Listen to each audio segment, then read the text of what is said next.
assuming these chairs were set up for This that. is dual purpose. Yeah, that's what I thought. Okay.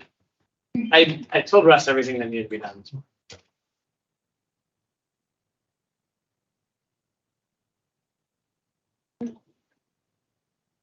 Oh, good. Oh, no, that's David's. It's even look like candy. I mean, if it will, it's those are all kind of, No. I've already taken, no. but if they don't. Everything has. It's an energy. Peanut butter jelly. I know. I mean, It's temporary. The first day of camp for my kids, so yeah, I'm gonna need a lot of energy. Hi, Jennifer. Hi. Just so you know, you're the biggest picture on the screen right now. All right. Are you in Malibu today? Where are you today? It just says looks like the beach. I think that Ben's. Every time she joins a conference call, that she has a new background. Yeah, if that's the standard one, I think it's been close enough. She don't have a Yeah. I'm gonna show them all everybody. Oh. Oh, so you get some. Did she pay her? No? I'll say, well, I heard them. No. Verify? Oh. That's when they tell them that she knows. It's not the right game, but it sometimes does work. Because she wants you to do things. So you're working on that. Right back. Oh, there's a lot of anybody. So we can just say if you are. You can do the hospital. Yeah. And she was on the first. Does not like the car? Not this like, I was to that over expensive. No. And I run out of sugar, working for laying it. That's not it. Just let's take on. But you. That'll chapter. We'll find out. Or in all the people. Okay. I didn't know what to see. Is anybody in 104 waiting? You think we're there? It's set up different. I know, but they still have it like go there. Yeah, we did. Me and Stacy.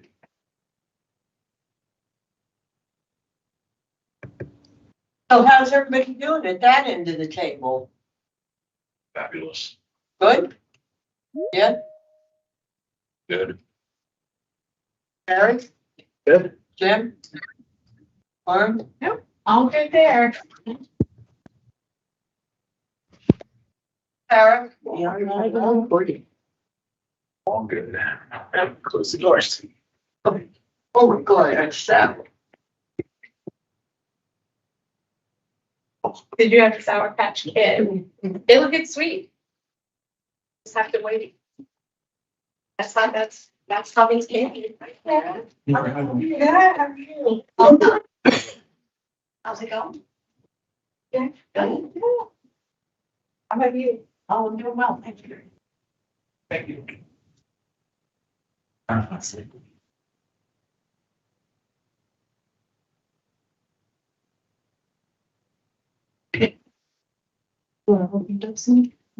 you. You may. Always have to. Okay, it is 2:00. And we are at our pro board workshop where we're going to talk about some planning. And we'll call it to order. It's June 12th, 2023. You have a motion to adopt the agenda? Motion to adopt. For Bill, please can you speak? Second? I'll second. All in favor? Aye. I abstained. Who is that? Jim. All righty. He's abstaining. Anybody else? So everybody's in favor except Jim, who's abstaining, right? Correct. Okay. All right. This is our initial strategic planning session, looking for more down the road. Who's going to be doing the opening remarks? Well, do we want to do? We have to do the action item first. Yeah. Oh, that's not on the copy that I have, that I brought with me. I brought the first copy. Sorry, I apologize. So the first item is a motion to move all funds for CROA, CNOA, CJC, CCS from PAC West to First Citizens Bank as soon as possible as recommended by the finance committee. The outline of how that would work was in the packet that was sent out to everybody, and it was put together by Jennifer. Basically, this is just a recommendation from the finance committee moving funds from one bank to another that is still a partner bank, so we still retain our functionality, being able to pay our bills, but less impact to residents. Motion to adopt, to approve this. We have a second. Any discussion? I assume cost for doing this, like switching from any bank to.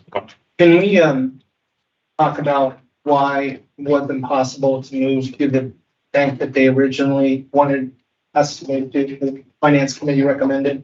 Sure. So the first reason and primary reason is there's no integration with CROA with Truist.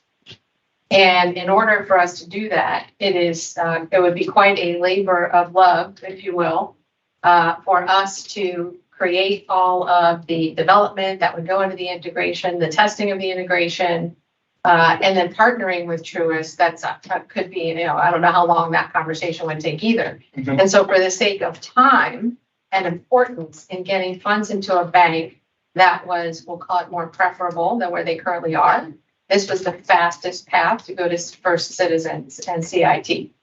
Okay, It's not that we can't consider it for the future, but it would be quite a project to make that happen. so there's not like an API or anything like that. It's a custom built integration that you do with each. With each individual bank, right? So, Okay. and you know this better probably than any of us, right? So it's a develop it, you test it, and yeah. And what's the difference to us between, like, say if we did something stupid and we forced you to go to Truist, what would we lose? What would the town lose if we did that? Well, it would be fully manual, 100% manual. In terms of the payments coming in from each resident, the application of those payments to those resident ledgers, the bank reconciliation, which would then ultimately lead to a much longer financial statement preparation process, payment of the bills, everything that has to do with accounting would be pretty much come to a halt and be a complete manual process. I think on the conference call that we had not too long ago, it was anywhere, 6 months would be unbelievable if it could be done that fast, closer to a year, I believe is what we said on, you said. That's an estimation without even having a conversation with Truist, because they also would have to partner with us on their side and do their development, testing, integration. So And from the banking standpoint, it's not worth it to them to go through all that trouble. Because, our money is a drop in the bucket. And even if, when you're talking about a big bank like that, Mhm. and, like I explained to somebody, to a bank, deposit is a liability because people can walk off with their money whenever they want. So say they spent a year getting this with you folks, you promised that you would bring other clients there. Mhm. And then maybe you don't like their fee structure, you don't like the service you're getting, and you say, you know what, we're done, thank you. And you walk out and they've wasted a year in doing all this preparation stuff, from the banking standpoint. I don't see where it would be worth it to them. Despite Cindy's assessment, are we still gonna ask and reach out to them? It is on the table for discussion. I can't tell you when though. The executive team would have to really make it. But it is something that we're just gonna get a sense of and try to get a order of magnitude in terms of the work. I would have to And go back interest and from them. ask. Right, I would have to go back and ask the executive team where we want to move with it, because at the moment it was not now, and I don't know what the then looks like. I'd have to find out. It is a standing item on the finance committee's agenda to discuss this continually till resolution, whatever that may be.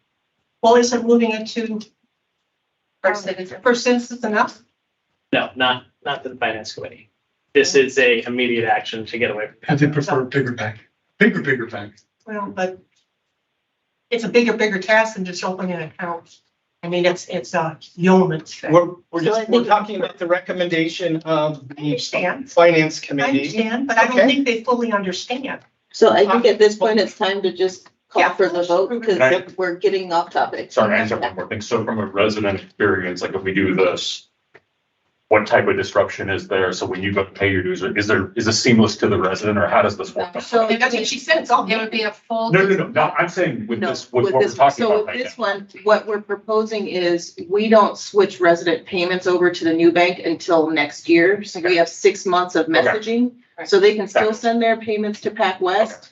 And we'll be doing pop-up events towards the end of the year out at the amenities and get people signed up for a new ACH, the new bank information, all of that. That's what I would just be Yes. mindful of, that we just really need to be thoughtful about that, just because we've seen, payments sometimes go into the black hole and stuff. Oh, but, and as part of Jennifer's process Sure. too, right, any funds that do end up in Pac West will bring over. Yeah. We understand that's really the importance here is getting funds out of Pac West. Yeah, that was my point, just from a resident experience. And that's why you keep it to the first quarter of next year for people who pay annually. Yeah. If they send it to the wrong place. Correct. Or by then, hopefully, enough communication awareness has been there where it's like, do not send your next year's assessments, right? We tell them that now. So what is the timeline for the substantial completion of the transfers to happen? For CIT? Yeah.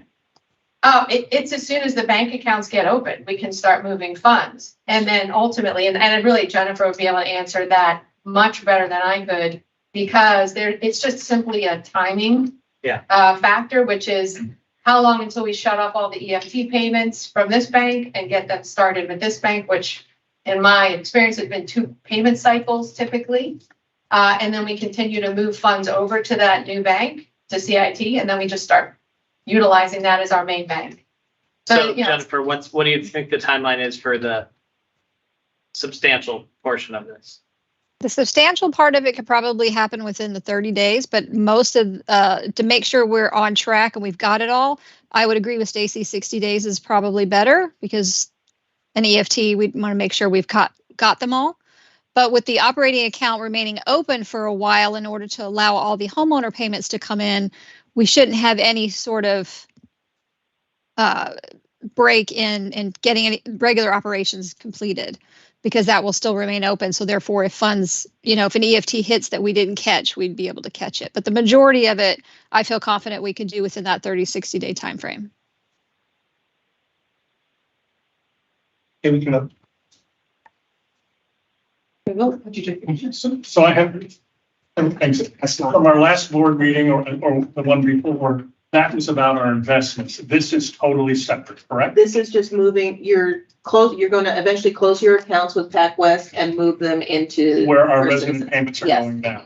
I will say to your question, at the last board meeting, we did vote to move money to Chase, and we all voted on that. Mhm. Right. But this is a whole separate process. Yeah, That because we can't do that, we're doing That purpose was for investment, not about No, resident. that was for this as well. It was this as well. Wasn't what? Mhm. But Okay. because we can't go to Chase, we're going to CIT.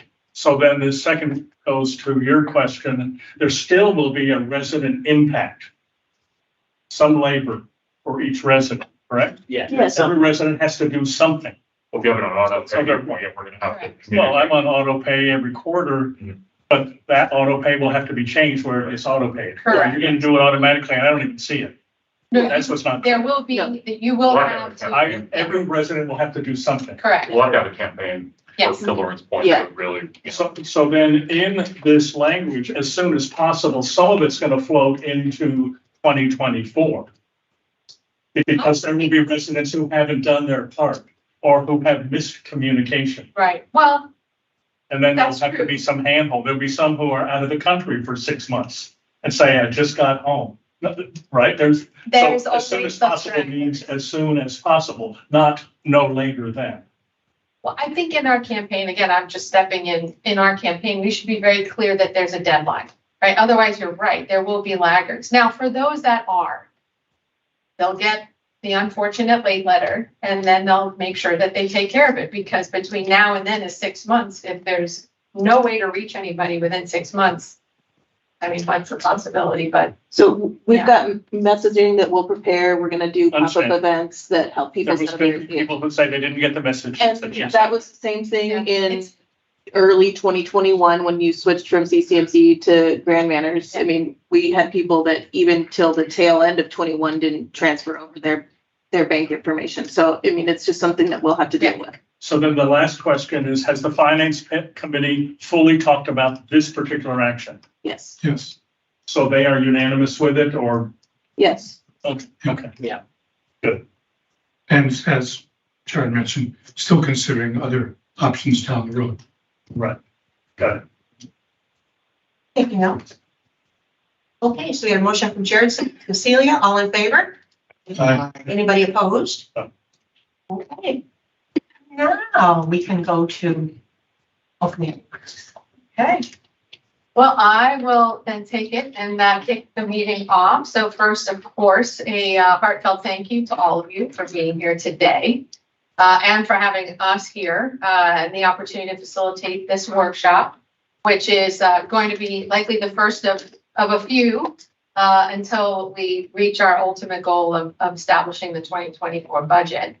And as we begin today's session, I wanted us to have a couple of thoughts in mind.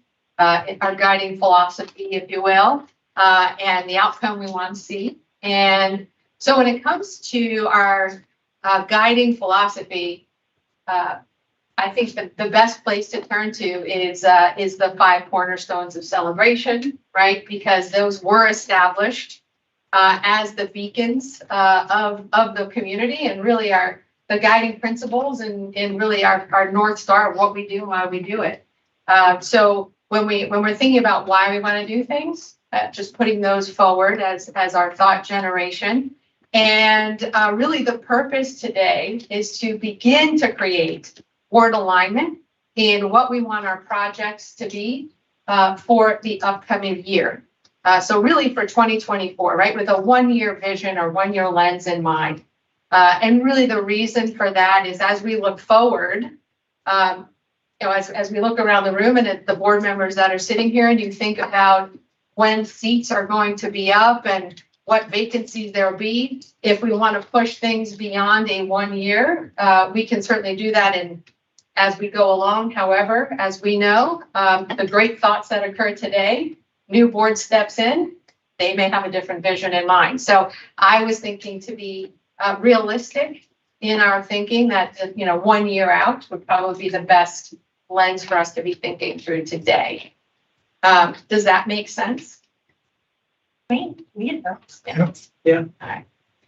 So we're not creating the budget today. I also want to make sure we know what it is not, right? In 2 hours, 3 hours, there's a lot of thoughts that are going to come through. And by no means are we here to get the 2024 budget done. This is just the starting point, right? Like as we build a house, we've got to first start with clearing the lot, right? And then we can go into all the design phase and all the other things to get to our beautiful home, using real estate reference in mind.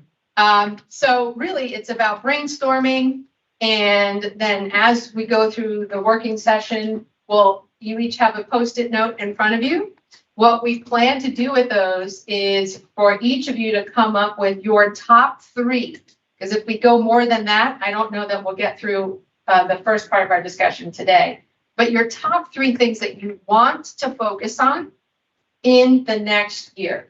And I think having each of your perspectives is really important and it's really critical to how we ultimately align together on what we want to do within the next year. So if you would write on your Post-its as you're thinking through, or if you already know what they are, your top 3, and then ultimately what we can do is put them up on the whiteboard and we're going to see what we have that are, right, that is in common. And I think that'll help us get to, right? So 1 for each sheet. 1 for each item. Yes. Thanks, Cindy. So that way we can kind of play with them up on the whiteboard and it makes it easier to move them around and go, okay, well, here's our painted picture. Here's what we're all agreeing on. And then we'll ultimately have more sessions and we'll talk about that at the end of the 3 hours here. So that sound like a game plan? Mm-hmm. Easy way to start, right? We're not boiling the ocean today. We're just taking the ocean stuff. All right. Excellent. Well, thank you again. And I will turn it over to Lauren. Alrighty, so for the management report in terms of projects completed. So I'm going on large scale projects, not standard maintenance, smaller projects that we were able to capture underneath the $5,000 cap in 2022. we completed 159 large-scale projects. A lot of them were reserve items. Some of them were service areas. But most of them were in the parks and fixing up the amenity areas. For 2023, you've already approved 44 projects to be done. Most the earlier ones are completed. Some of them are still in progress. The major in progress pieces right now are Heritage Hall, the 2 playgrounds, and Town Hall. Those are our large projects that are still in progress. And then 2024 project, you have 40 projects that are on the reserve study for 2024. The Commons Park and Playground equipment, the Lakeside Pool Deck, replacement of NEVs, a lot of furniture replacement, fire alarm system. And then for deferred items that are larger deferred items, your surveillance and key card system is up for replacement and has been. But Jose's been doing some research on those and waiting for the technology committee to come on board. No, they have already. They're already started up on that, yeah. Okay, perfect. Landscaping improvements to Deerwoods and Pennyroyal because they require a much bigger lift. The Jones Room needs a facelift. The Lakeside Playground needs a facelift. Bathrooms down at Lakeside also? Bathrooms at Lakeside, yes. Basically, all of your amenity centers need a facelift at this point. I'm sure there's more skeletons in the closet when we get into kind of digging into the amenity centers, but they all need some work.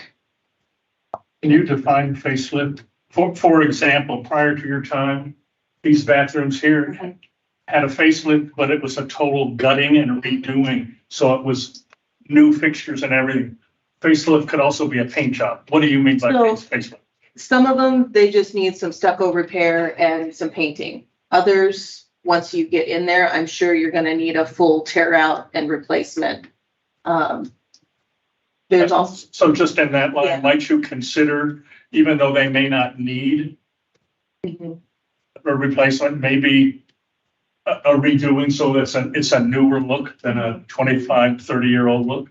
Yeah, and I think that's kind of the driving piece here is they've not been maintained for so long. We don't know what's behind the walls and what's going on there. So I think for the most part, doing a revamp of your larger amenity centers, from what I'm told from Brian after his analysis and Natalie as well, that it would be best to start at North Village and then go to Lakeside and then to East Village and then to Heritage and then to Spring Lake in terms of kind of the order of urgency in terms of what you need to address. I would just encourage, like, for example, if you take North Village, when someone was commenting on that as a comment, that meeting room is tiny and dark and awful. So my point is, consider some movement of walls and some reconfiguration of space. And do the bathrooms like at North Village need to be as large as they are? Just a consideration. Consider a larger meeting room and smaller bathroom, just a thought. So in actuality, that should not be used as a meeting room because there's no secondary ingress or egress. Right. So it's not. It's probably a storeroom that's converted to a It's a meeting. storage room that we've been using as a meeting room. So the groups that are using it as a meeting room now have been moved to a different location and it will be a storage room again unless and until we do some revamp out there. But I would just have that as a consideration as you're looking at space, look at how might we redo this? Well, I guess that's kind of part of this conversation today is, I mean, you've got these amenity centers. Obviously, we're not going to revamp them and make them look like Island Village. But do you, rather than just getting bids to fix them up and make them look cleaner, brighter, shinier, do you want to revamp them so they work better for the community? So Yes. it gets you additional meeting room space or conference room space or what have you. So can I chime in for a second? 'Cause I have this already written down and hopefully we can get to this point in today's conversation. But I think to your point, But what I hope as a board of 7, this all screams master plan. This all screams master plan. And I'm hoping that as we start working these, and I don't want to like be biased when you all are doing your thing, but we're going village by village, right? We're talking village by village, North Village, South Village, Lakeside. When you look at the work that's been done through Jeffrey Mellon and other iterations, this lends itself perfectly to it. So to me, this seems to be a great segue into that discussion, which hopefully is where we can maybe find some commonality to work through that, because both new amenities and the existing, I think we really need to map these out in a really thoughtful way. Which then informs the budget, right? So that at least identified and get to that point. Sorry, I didn't mean to kind of railroad the conversation, but I just think that's. Is that something that the revamp of those facilities, Lauren, is that something that's in the reserve study? It is, but it's not, it's a Every 30 years? It's like repainting, But not a, redoing the stucco. It's not, let's remodel. Lauren, discussed. one's for the 2024. Are those based on existing conditions? Because the reserve study is not exactly specific that you have to do it in that year. This is Natalie's review of the reserve study, and she also went and inspected every single large amenity center and the larger parks. And these are the ones that she's saying, yes, these definitely need to get done next year. Okay, because some things that are scheduled for 2024 could slip into 2025. And the exact opposite, that things could become sooner rather than later. Yeah. And those numbers, are those from the reserve study? Pardon? Are those the numbers from the reserve? These are the numbers from the reserve study. Yes. Okay, well, the reserve study is based on basically cleanup and replacement. Yeah. There's no upgrades in any of those numbers, because that's the way, not the way the studies are done. So we just have to be aware that we're gonna get bigger numbers soon as we redesign Yeah. and make anything. I mean, I'm just making it look like it did when it was originally Right, makes built. I'm sense. not, Right. you need to either go into operating or to capital to make new or change. Jillian? Is anything on, is any, you said the Lakeside Pool Deck has to be, in 2024. Where is Spring Park Pool Deck? Where's what? Park Heritage Pool Deck. That's not up for a few years, but we do need, that's on my upcoming big financial impacts to you guys, is that's one of those things, that sinkhole that's there. Did they do the inspection? We did the inspection. There is a hole there that has been created over many, many years from irrigation and water runoff. There's no, they don't believe there's a leak, an active leak that caused it. It's just the way the irrigation system is set up and it drains. So yeah, that does need to be repaired. And that's one of the You had to things. replace this, the deck, pool deck. The deck itself is repaired. It's not, it doesn't need to be fully replaced. Didn't they just redo the deck at Lakeside when they did the pool? They did Lakeside a few years ago and they redid the pool. They refurbished the pool. There was a leak at the bottom. They had to rip up the pool deck again, fix the bottom leak. So didn't they do that already? I'm At just, Spring We Lake? can, I'm just we telling can you take that away. yeah, we can That's take an that action and item. double check on Yeah. that, but The when was the reserve study done that we're referring to? 2022, so it was just done. So what's your headline? So- And like, I mean, what would you kind of call the 2024 project if you had to kind of put it in a sentence or two? Because it's a lot. So, I mean, the big issues with the 2024, it's infrastructure. I think you need to focus on infrastructure in 2024 in terms of not only the IT projects, because I know Jose has a bunch of IT projects that he has, and I've got the whole listing of those, but you've got your mechanical equipment, you've got fire alarms and detection systems that need to be replaced, you need your security and surveillance system, key card system replaced. And those are just to bring them into kind of a modern system. And then the other piece is you have deteriorating facilities that don't provide the functionality that you need and we're putting lipstick on a pig at this point.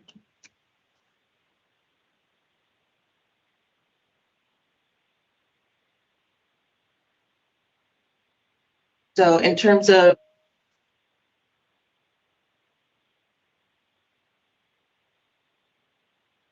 the big picture items coming towards you that are going to be big budget impacts are Island Village Phase 2. They are starting.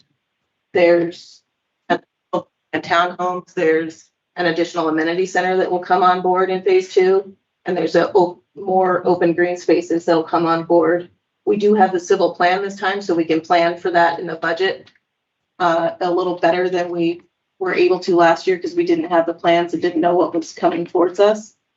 Another, obviously 851 is another big one. Your surveillance system, your, and frankly, staff salaries for a couple of the hourly employees. You have maintenance workers that are making $19 an hour or less. And it's been a huge lift to even try to get people to come in and interview for that rate, with Disney's rates being $20 an hour and Universal's being $21 an hour. We just interviewed 2 candidates on Friday who would be great fits and would be a great asset to the team, but they're not coming here for $19 an hour. So for the existing staff, it needs to be addressed, and for any new hires, it needs to be addressed. My proposal would be for 21 or 22 an hour, which if you did it for the existing positions that we had, it would have approximately, if you include salary and benefits and a labor burden load, you'd be an annual impact of $60,000 additional on your salary.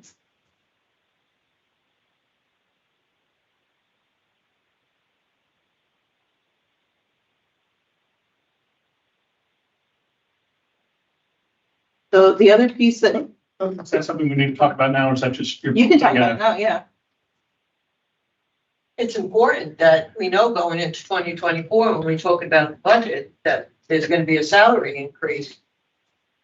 Will be or could be? Could I think be. you said I could mean, be. it's, Could be, but Should we, should you, yeah.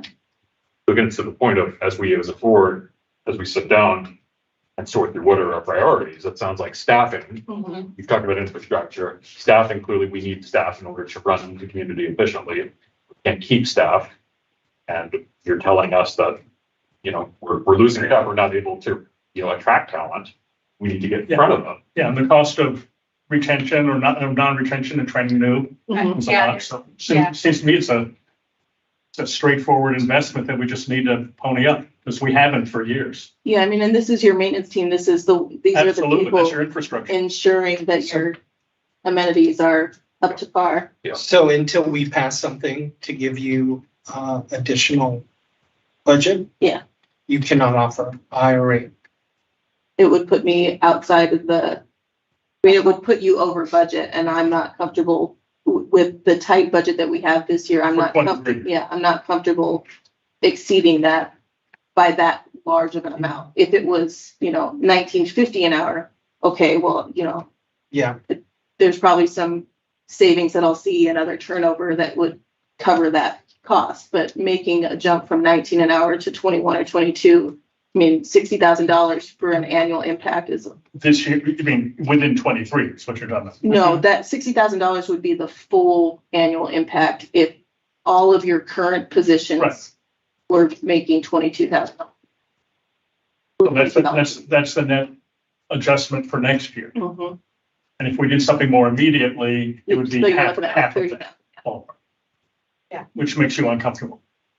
For me, yeah. Yeah, In no, the tight budget budget. makes all of us uncomfortable. Yeah, makes us uncomfortable, but it also puts you in a position where you can't get staff. And that's correct. what runs our community, your staff.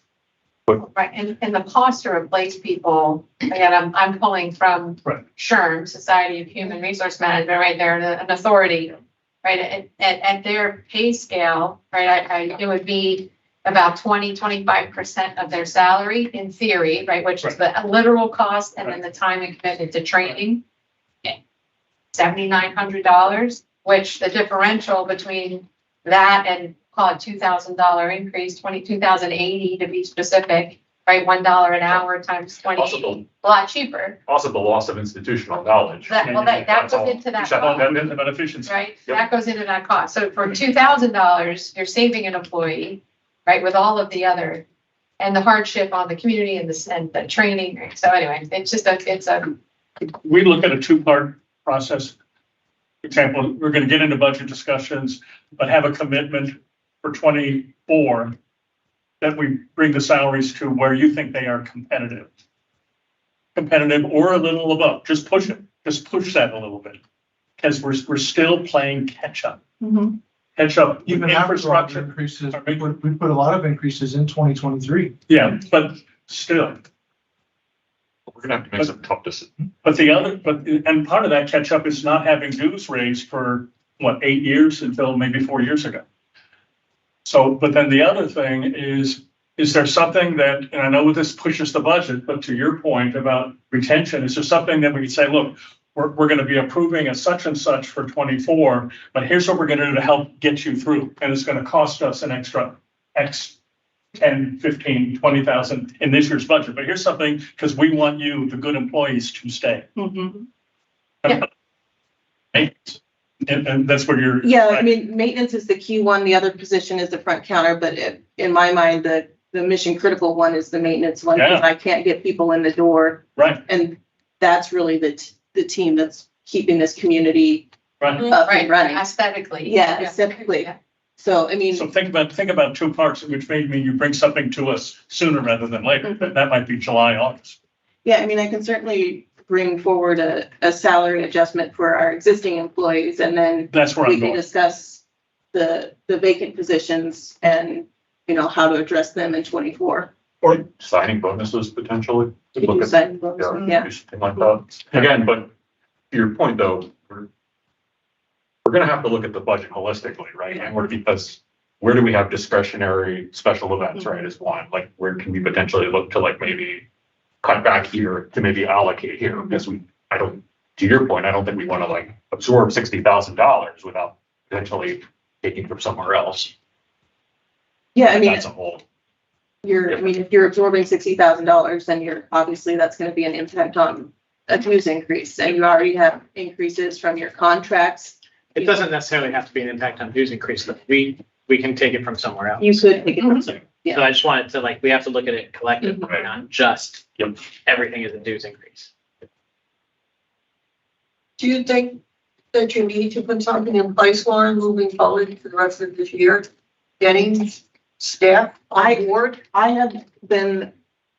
have talked to the maintenance team. We had a team meeting a couple of weeks ago, and just kind of a clear the air meeting and what's happening and check in. And two of my best maintenance people with the most experience are looking for other jobs because of salary. Right. It's not because they don't like the team or they don't like working here. It's just purely a financial impact to them. And unfortunate, we have Disney and Universal as our competitors. But when you guys came on as the management company at the time, and they set all the salaries and everything, nobody knew Disney was gonna raise their hourly rate to what they're raising it to. So the only one suffering is Lauren and her team for having a lack of employees, and the residents suffer because the community can't get kept up. So is there something we could do to help her push this forward a little the rest of the I year? think let me commit to helping Lauren put together a spreadsheet of where you're at now, proposing for the end of the year. Like in my mind, if we're down 2 people, we haven't been paying those salaries, that could be added to the bucket of the potential increase for the rest of it. So I think we can mitigate this 30,000 maybe down to 15 maybe. But I'll commit by this Friday, you guys have something in mind. But I think the message is, in the past, we've gone to one person on the board who approved pay increases. We made a commitment with this new board. It'd be a team decision. I think that's what we're coming to this board with, saying, look, we want to talk about this as an entire board, not just one person making the decision on salaries and hourly rates. Are you guys, Can you go back? are you guys good with that, Charles, like what he's saying? Can you go back to that? Yeah. You outlined one person, maybe, so I thought this was always a board decision around salary. You It just, had been in the past. I mean, there was direction, the conversation about direction to management coming from like the board president, for example. I mean, that has been I think that's even in the that contract. was not a board vote, that was through direct. Salaries have not always been a board vote, yes. Correct. Which doesn't imply that something was done wrong, that's just how. That was the We protocol. approved the budget, so Board has never Right. seen salary. I have a question. Right. I have a why question would for we? Lori. We have never seen salary. We just haven't. No, it's my question, why? CCMC didn't share it. They said- They do, right, we do. Oh, we do. Yeah, that's a different, different animal now. I guess again, if you're approving the budget and you're not being provided, anyway, okay. No, that's not totally correct, because in the budget, the board got the budget template on a spreadsheet, Yep. and there was a tab that said salaries. So the salaries were disclosed to the board. Okay, that's I think, so what- this go around, Charles, you would see that tab that's as right. a board member when the draft budget goes to the board. But I think to Lauren's point with the two that are looking, Yeah, that's what I was gonna bring up. They- Give them an incentive. we need to do something soon. Yes. We don't want to wait till October for that. Yeah, can we do that today? Yeah. I Give her give her the authority to do what it Think you takes. can offer the people from I don't Friday? want to see them leave. No. No, yeah, I talked to people. Based Yeah, on- I think she should do it today if she thinks she Based on can what get she people said. from Friday. They're gonna leave. But we don't have them. So you're gonna get with Lauren, right? So I can have that done by tomorrow. That's an easy, I already have the spreadsheet built that compares salaries and it, I mean, Right, so there's an immediate need and a long term. Yeah. right? Yeah, so what It's are- all for immediate and then. What's the financial impact to us? I guess that's my question. If we're saying we were going to enact this, but we don't know the financial impact, how can we? Right. so yeah, That's I can fine. get you the financial impact. So we're not going to vote on anything No, today. I'll look at what you've saved from not paying these two positions. Essentially for those two positions, just in salary alone, you have saved $2 an hour. 39,000 Times 520. 40 Times 50. times two. So you've I wouldn't put saved that on the horse. almost $80,000. I wouldn't put.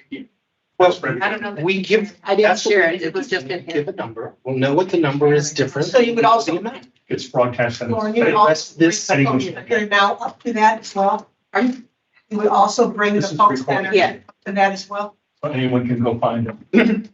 No, that was just shared on this screen. It was not shared in Teams. Okay, good, Yeah, that's what I. good, thank you. So just to be clear, I'm not suggesting that we do the whole thing without getting a financial analysis.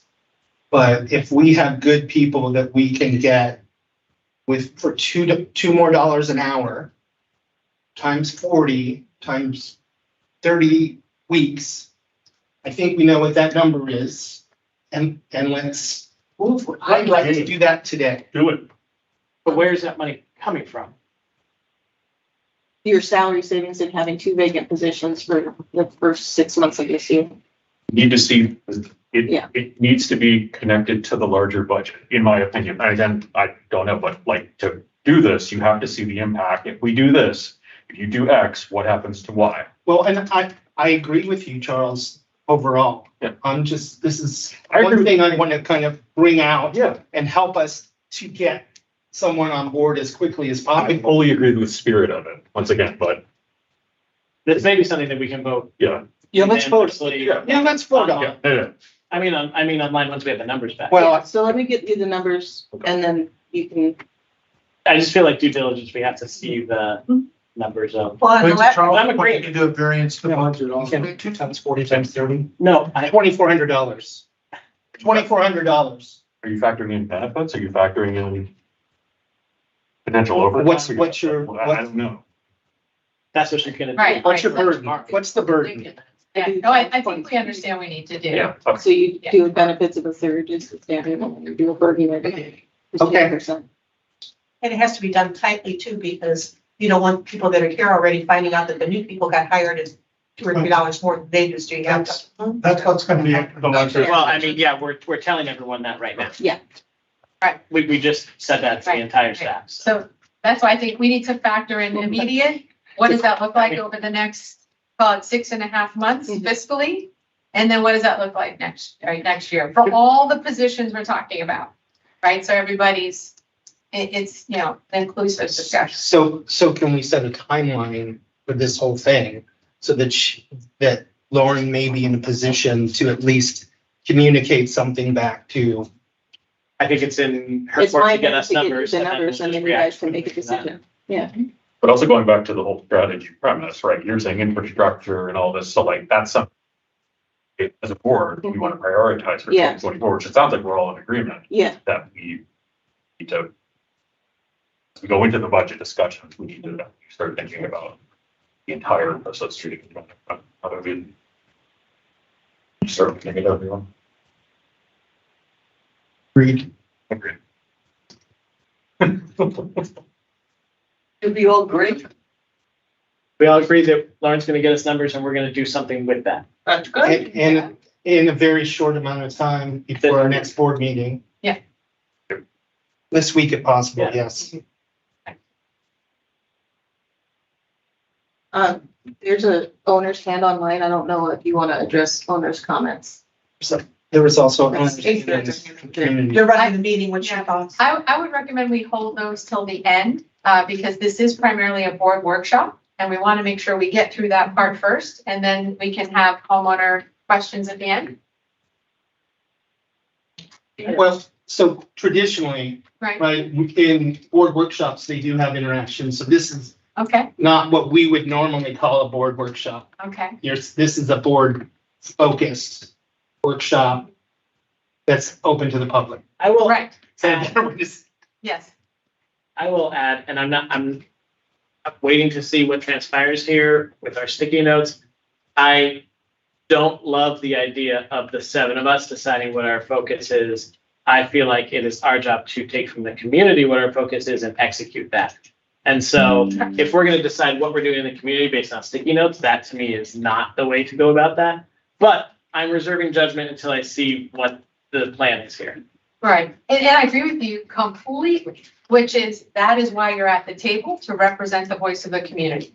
So the theory is that what you're putting down on the sticky note is a representation of the voice of the community through your eyes, through your ears, through your lens, because of the conversations you're all having out there in the community. So I'm 100% there with you on that. Yeah, but I don't believe that's what he was saying, but I when I heard him, I mean active involvement from people, not us thinking we know. Yeah. Coming from a place where we think we know better Okay, or that we know the community, okay, because Which we all I feel like we do. have a limited amount of people that we can interact with. Mhm. And so, and I think it's important, based upon the current events in this town, that the community is involved in this process in some form or another, and it doesn't look like 7 people. I recommended a committee to help us form some of these directions. But again, like I said, let's continue and see where we go. yeah, well, again, it's just simply my opinion, right? The skin in the game is all of you sitting at the table who are here and who are your, yes. David? So I disagree with both of you. Because, if you're doing 100%, I disagree, because I think we're elected to make decisions on behalf of the community, not necessarily to represent the community, because if we needed to represent the community for every decision, then we'll be paralyzed. We're elected to use our good judgment based on our experience, our skills, our values, and then from our listening, and then we need to make decisions. Otherwise, we're going to be paralyzed. Right, that's a good point. And we hire a management company to do the management things, and we steer. That's my philosophy. So just to be clear, David, you were saying us, because you were talking. I said us. Me, Stacy both agreed that. Stacy agreed with Jared 100%. I disagree with Jared. Stacy, that's my point. Okay, and me, I think. No, you were saying something different. But It's that's okay. That's I okay. think everybody's points are But well. in general, David, I agree with your approach. We can't do a vote for every single thing that we need to do. Right. That's why we were elected. No, it's not. However, in some areas and within the current context of our town, I don't believe that that's the best approach currently. Lot D shall pass. Meaning we'll get past lot D. Now, if you all would prefer, again, we are here for you, right? So if you would prefer to open it up to the membership as we're going through the workshop, it is completely the board's call. I'm not here to I think generally not. throw a gavel down and say, Otherwise, this we is how won't we're get doing done it. by our And timeline. we're done. Already 2:47. I mean, Yeah. we gotta dig in and. We don't even have number one. No, I don't know, which, oh. Yeah. Projects on, haven't we done projects? I would say we leave comments to the end. Yeah, we could. Okay. Okay, you're Okay. right. We're To the larger point. That's what you're doing. Okay, so that's what we'll do then. Sounds like we are relatively in agreement. Okay. Great, thank you. Okay, so Lauren, back over to you. We wanted to make sure that we covered before we had board input so they can have context into what we have completed, right, what you shared, what is currently in flight, and what is currently on hold, so that we could use that as part of our thinking. Jim, I do have a question. You mentioned that Brian and Natalie looked at the other facilities Mhm. and gave a, guesstimate in terms of scope. they gave a guesstimate in terms of urgency to do something with it. That was the North Village, Lakeside, East Village. Okay. So does that we just saw include accelerated No, scope? that does not include. That's accelerated. just That's just what's reserve scheduled stuff. and we know Okay. that needs to get done. That pretty much follows when they were built, Mhm. you know, which makes sense. sense, yeah. Hey, So, but I think I wanted those to be out there. So when you're talking budgets and when you're talking where to put your dollars, do you want us to just make them like they are now? Or do you want to re-examine their usefulness and how they're used? Well, to David's Yeah. point, we have Island Village now is like the benchmark, so, Mhm. and then we have everything else that looks like Fun Spot, so we've got to get something in between. I think it would be unrealistic time-wise and money-wise to try to do all of those the way they should be done in a year or a year and a half. Yeah, no, it's not So gonna, start with it's not one, gonna. but at the same time, like when Lindsay mentioned the bathrooms at the things. Celia and I went to Lakeside, Spring Lake months and months ago, and you could tell that floor's never been done with anything but a mop like this. It was heritage. That's what I said, I'm like, that's Spring Park. I hate these people named all these spring things. But I mean, just, if you looked in the crevices of the floor and the tiles and everything, I mean, even just to get a heavy duty, clean done and a paint and a refresh and maybe change the mirrors as you're working through to then come back. Lipstick, sorry. No, they're in line, but at least they won't, let's get on. at least we won't have two things that look great and the rest of them look like crap. Well, I think Sorry. that goes to a larger discussion in terms of your budget as well, in terms of your maintenance line items. I mean, we can do a deep clean of these facilities without spending a ton of money, but it's not in your budget right now. Running the equipment to get it done, the existing staff can do it. There's just not the money there to do those larger facelift deep cleaning. So that's another discussion item. And when you get the draft budget, there'll be notes in there. If this includes this, but doesn't include this, things like that. So you can have that full-fledged discussion. But these are just items that need to be laid out there and just said blatantly that this is the state of things right now. And these are the struggles that we're having. And in terms of, and I think David mentioned this at some point previously, having this discussion of level of service, level of maintenance, and So isn't that, didn't Brian Causey, I don't know, 3, 4, 5 months ago, we were talking about some part, it could have been in North Village, so he could, clean it up, or he could get it to something that he would be more proud of. Yeah. Those are two different looks and two different costs. Mhm. Could we, and tell me if this is too much of a burden for management, as you're saying, okay, North Village, East Village, whatever, you know, for this, we could do this, we could do the paint job. But for another, whatever, 10,000, 50,000, here's what it would be. But to do an ideal, here's what we would do, and it's 175. I mean, whatever the numbers might be.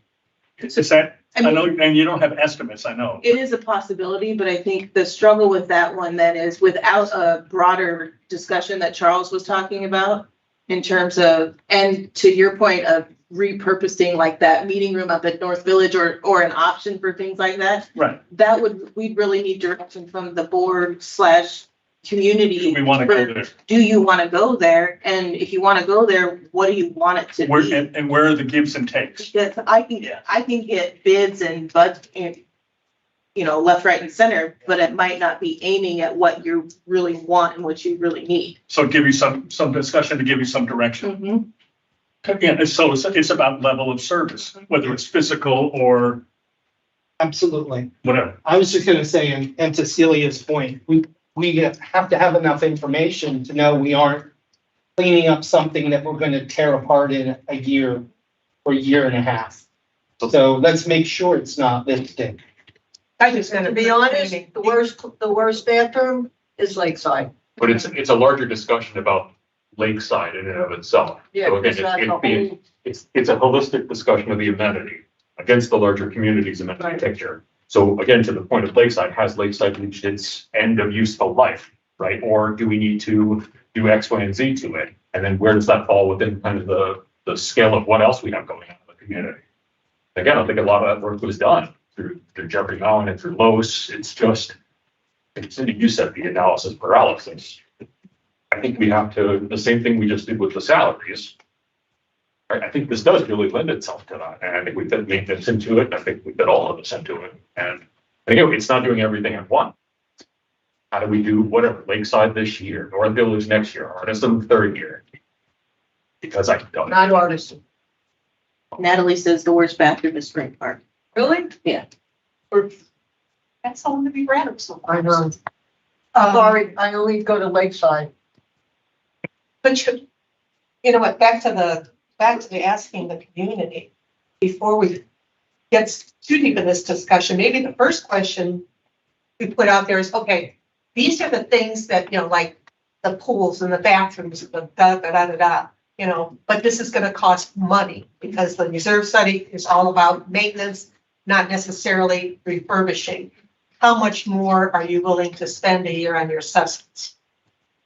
Because if it comes back, okay, I'll go $50 a year more. Well, then we have at least a number to work with, and this is what we can do for that.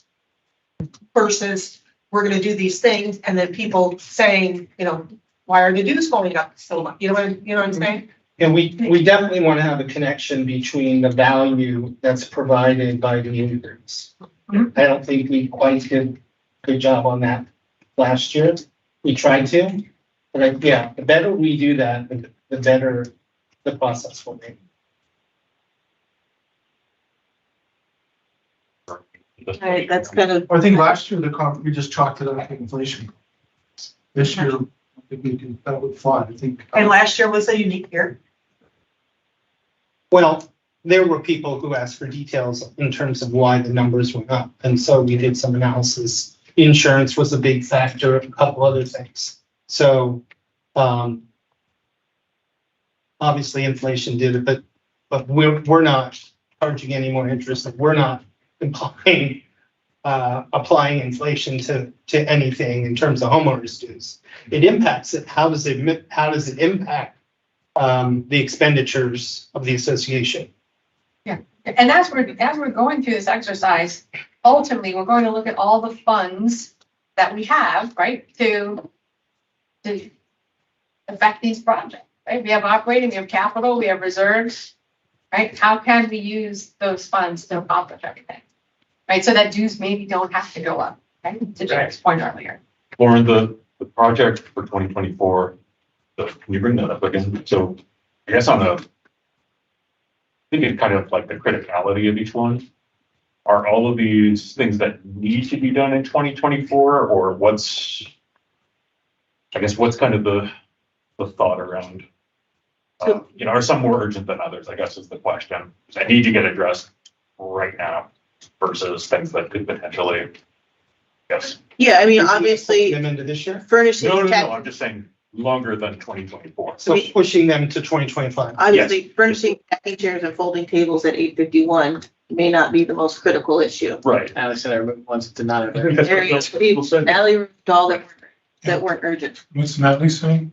She removed all of the reserve items that weren't urgent in her Oh. estimation, Okay. based on her analysis. She's moved them out. Okay. I agree with her that stacking chairs are urgent because not a single chair in this room is. Does not have the, yeah. It's not what? Torn. Taylor's been saying that for the last 2.5 years. Can we get the chairs like in CCD? Not until next year. Not until next. Yes, we can get them next year. This Like week in was- January? Jim, you said those are the most comfortable. The CDD chairs that they have, there's no cushions, they won't rip. Yeah, no, I don't like those. I sit in them the most. I don't like them. I know, these are, They're fine. they weren't The- meant to last. The general, yeah, the general model of the chair is fine. It is. It's age and it's, Because there are residents that come in that It's a nice, say, this is it'd be a nice embarrassing. project for somebody. I mean, if it would be cheaper to reupholster them, which I doubt. It's not, we already looked. Thank you. Well, the other thing too is these rooms used to be used for weddings and, big events like that. Who's gonna rent, even if they came to look at it, they look at these chairs and they, well, now I've got to buy those Covers. covers for all those chairs. That adds to the cost of my reception and stuff. That might even have a positive effect on our income as far as rentals go. So, As hard as the chairs are, we should replace them immediately after construction completion. Because oh, otherwise, yes, they look yeah, like, yeah, somebody's like remodeling your kitchen and everything else looks like crap. Yeah. yeah. I mean, not because it looks, just because there may be additional wear and tear, damage.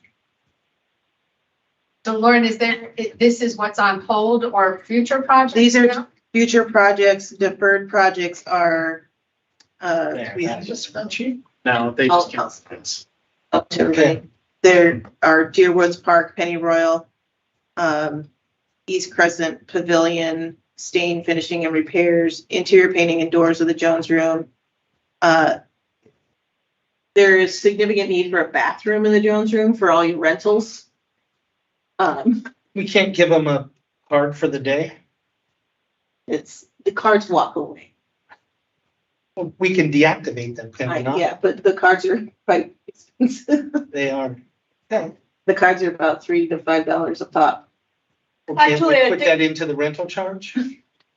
For people who need bathrooms. Good, but then they can access the pool as well. Yeah. Good point. I think if somebody's having a wedding at the Jones Room, it should be like a little area, even, do people have weddings there? Or am I They've used it for overthinking? quinceañeras and No, I'm talking birthday about parties. weddings. No, No weddings? there have been, but most of the time weddings go down to the amphitheater, which also does not have a restaurant. No, I'm saying, see, like they use the Jones Room for a wedding reception. Yeah. So now you got a bride traipsing across, with the kids in the bathroom at Lakeside. The floor is always wet in there because they come in from the pool. So that might be something to consider, putting a bathroom in the Jones Room area. I mean, but once again, there's also been discussion about, do we expand Lakeside? Do you modify it and change it? So, what's the benefit in putting a small bathroom there now, right? Versus, just waiting until you do a revamp of Lakeside. Right. Um, Which goes to the master plan. yes. The East Village Playground shape structure is on hold just because we're trying to find a better bid and tame down that bid that we discussed earlier. There's also the need for some shading over your pool equipment, especially out at Lakeside, because the sun beating down on the pool equipment constantly lends itself to breaking quicker. Pool equipment. The pumps. The pumps and all. Yeah, okay. Do they have one at Spring at Heritage, covering where that pool equipment is? It's shaded, it's more shaded than others. But I mean, Island Village is the biggest one right now because there's really not a lot of trees around there.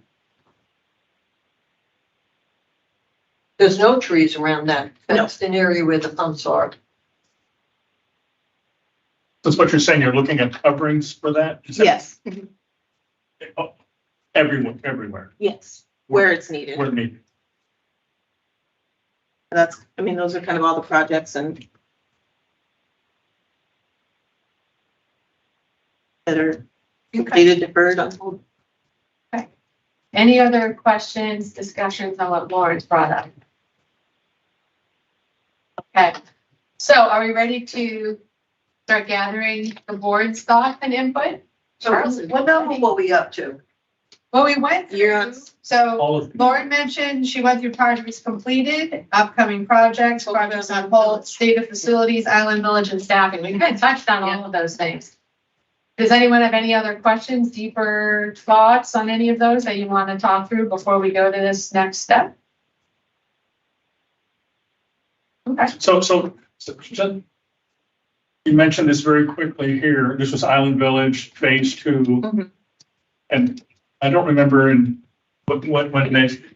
we had a discussion, 2 months ago, that Island Village is now committing to the Phase 2, or they're saying it's gonna happen. Mhm. So there definitely will be an amenity center there. There I know that is, there was soft language, but my last recollection was their discussion was, we're not sure what that would be. It's on the plan, it's on the plan But and what is that? Does that mean, the description. it's do not, we know anything more? Is it a pool? Is it gonna be like Yeah. this? I mean, Right. I have, so It's a room. I talked to Mark Jones about it, when we were talking about the 851 facade with CERTA, just as after conversation. So this is phase 1 of Island Village right now that is pretty much substantially completed. This is phase 2A of Island Village, which should start being built out for the end of this year, beginning of next year. And this is phase 2B right here, which is where the amenity center is. if you go back to that, go Mark, back to Phase 2, wasn't there another bridge coming in? Was that There was is. joins 1 and 2? Or yes, is it 2 to 3? No, it's the one The to two. bridge Yeah. over no water, load. Is that what Not it is? trouble? untroubled water. On plan. So And the heavy rain. here's your new bridge right here Okay, from 1 to 2A. Here's your amenity center. Now, what Mark says is it's not an amenity center built by streetlights. It's gonna be No, I built get by that. Mattamy, and it's going to be more akin to Spring Park. So think Heritage Hall and a pool. That's twice the size of the current. Yes. Seems like a perfect time to have a master plan discussion when we're looking at Phase 2A and.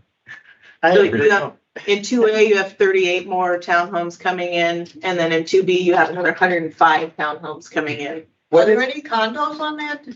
No, Is this committed? Are they And in development they with were this? At the this has already been sent to the county. Saying they were gonna build them. Part of their civil drawings. and Okay. everything. Madam So it's Secretary. happening. Yeah. Okay. So There. this is gonna have, apartments as well? No, the apartments are only in phase 1. So how many units was that total, Lauren? For phase 1, you had 70 townhomes, 300 apartments, 90 40-foot lots, 43 55-foot lots, and 35 70 lots for a total of 538 dwellings. For 538, Mhm. so if you take away the 300 apartments, it's 238. Mhm. So then 2A, you've got 38 townhomes, no apartments, 49 single-family homes for a total of 87 units. And then you've got, in 2B, you've got 105 townhomes, 89 40-foot lots, 43 55-foot lots, and 15 70-foot lots for a total of 252 residences. 250. And you said that the, 301. 2A, it's gonna be built out they anticipate by the end of next year? That's my understanding. So Jared and Bill, is this, as finance representatives, is this in the capital fund study, this type of the Island Village build out from a capital fund perspective? I don't I thought- believe. no, I for think we 2A or did. 2B, no. We did 2 years ago, we did. I don't know if it's still there. So we have 2A and 2B. No, I don't think. No, it's not, Not it's really, not okay. part of the, But I thought it was part of the longer term plan, but I think we just had that in there. I think Brian did a Theoretically, it's spreadsheet. We had no But there's no time. Estimating, Yeah. yeah. So now, we just got time. It's there, but it's not. But you're saying now, Yeah, we you know, have the start, numbers, not the timeline, I think. but now with the time. Now we have the numbers and we have an estimated timeline Okay. from Mattamy, so So it now could we be can kind of, Okay, so that helps to always Yes. connect the dots a little So bit. we're going, Yeah, the challenge is what they say their timeline is versus what Sure. it becomes. But at least we have something to at least What's direction. that big green area up there on the right? This. Is that gonna, I know it's natural area. it's just a natural preserve. Is it woods? Is it like, Is it That'll la- be is it CD land land. is there room to build a baseball field? Master plan. Just curious. Master plan, See, I'm this is a just marsh. curious. master plan. I know, Charles, I'm That's just not our wondering. That's not our land either. That Yeah. that would be CDD land, Oh, if it is okay. anybody's All land. right. Got The it. only thing we would probably own is this green space and this Yeah. green space right here, And not the green space right there, and this little one right here. not the small sliver So, there. Not what, this? Yeah, No, That's a drainage ditch. this is actually a power line easement right here. oh, nice. so I can have this, I know we're talking about the capital fund, we're just saying, but also from a staffing perspective and a maintenance perspective, an additional resource perspective, I said, this is all gonna have to get factored in too. Yeah. At some point in the 2024 budget, Mhm. okay? So has there been discussion, because again, this is back in time, there was a phase 3 and a phase 4, Mhm. and then they collapsed. Is there a phase 3? It's my understanding there still is a phase 3 because they've created Right there. planning for it. Because you also have the county that wants to punch through. And I'm to wondering where that road is. Osceola Polk Line Road, which is down in this corner. It's not on this map. in the county, the other county. Right, over to Polk. So with FDOT, right? I think Yeah, so- it's like okay. But that hasn't been approved. No, there's still They're still going back and forth. The county one? FDOT, it was the Department of Oh, Transportation. FDOT. Yeah, they were looking, they had like a public, It's part of a plan, but it's not. It's like Oh, 10 or that's 15 years different. old. Are you talking about what they just had on, They had a community meeting last month. yeah, the Department of Transportation doing all these routes and everything? Are you talking about that, Charles? I don't think we're talking about the connector. to- I'm What about the connector that allow people to come The in? back end? To- Yeah, the back end. Yes. Okay. That I don't think is gone any, or who knows? And that would come Yeah, I straight don't through think it's- all of Island Village. They made their recommendation. I don't know if it's approved. Okay. But then it's like, yeah, there's a 3 of them. You never know what will pop up with them. Yeah, that's Island Village and That phase would be two. frankly, it's a shortcut. That's a slog. And it ain't gonna be a shortcut. Somebody said there was some outrageous number of stop signs. Yeah. Okay, so what's the difference? So Well, I got being that it is 3:10, trying to keep us focused. What I done, and I did alphabetical order, made it pretty easy. That way it just goes in that direction. So I thought, Bill, if you're ready, that we could start with your top 3. And if you want to tell us a little bit about each one and why it's important to you, and then we'll go around and get everybody's thoughts. Okay, the first one is to stabilize this building. And by stabilize, I mean, get it back to pretty much where it was a year ago before we suffered the damages and things. Get the walls up, fix things so that it doesn't leak anymore. And modest changes inside walls, etc. But not do anything new, no additions, nothing else. Now, number 2 goes to the community building, whether that's here or whether that's somewhere else. What I've been reading, the Lowe study, the other studies, what people have told me, we do not know what a community building is because we don't know what people want in the community building. We don't know what the programs are. We know what we're doing in here at the moment. Some of it by lifelong, some of it not.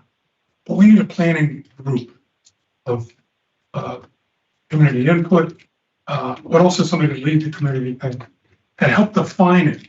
Because I've heard senior center. I don't even know what a senior center is. A bunch of comfy chairs. Now we've heard of Teen Drop-In Center. I'm not sure what that means either. Somebody said indoor basketball. I don't know about that, but somebody else said, and I swear unless somebody said, well, how about indoor pickleball? All of these things are something that somebody in the community thinks might be what a community center has. And we need to drill down on this because we don't know what these things are going to cost. We don't know who's going to be served by them. And I think as a footnote to that, we need to plan around the greatest amount of flex space. I mean, this is flex space here. We should plan for that because we're going to be building a center probably only once. And if we build it once, we're also planning for the 10 years down the road, and programs may change, interests may change. So the greatest extent possible, it should be flexible. And the third one is Lakeside. We've got a placeholder in the capital plan for Lakeside.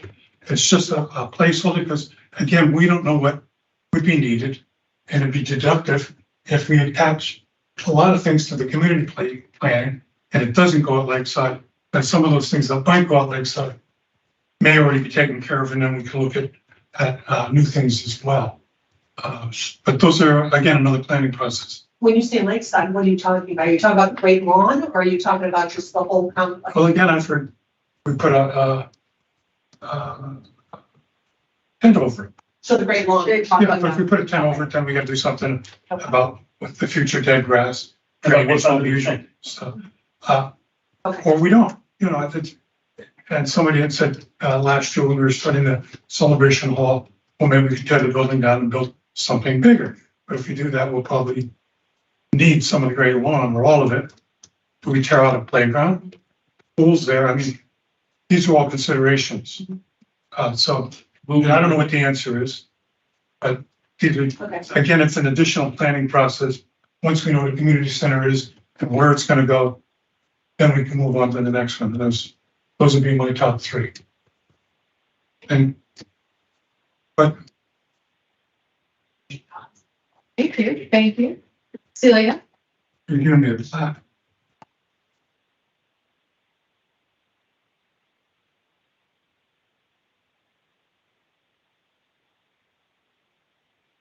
Do I have to go into detail like we did? Yes. Whatever you Yes.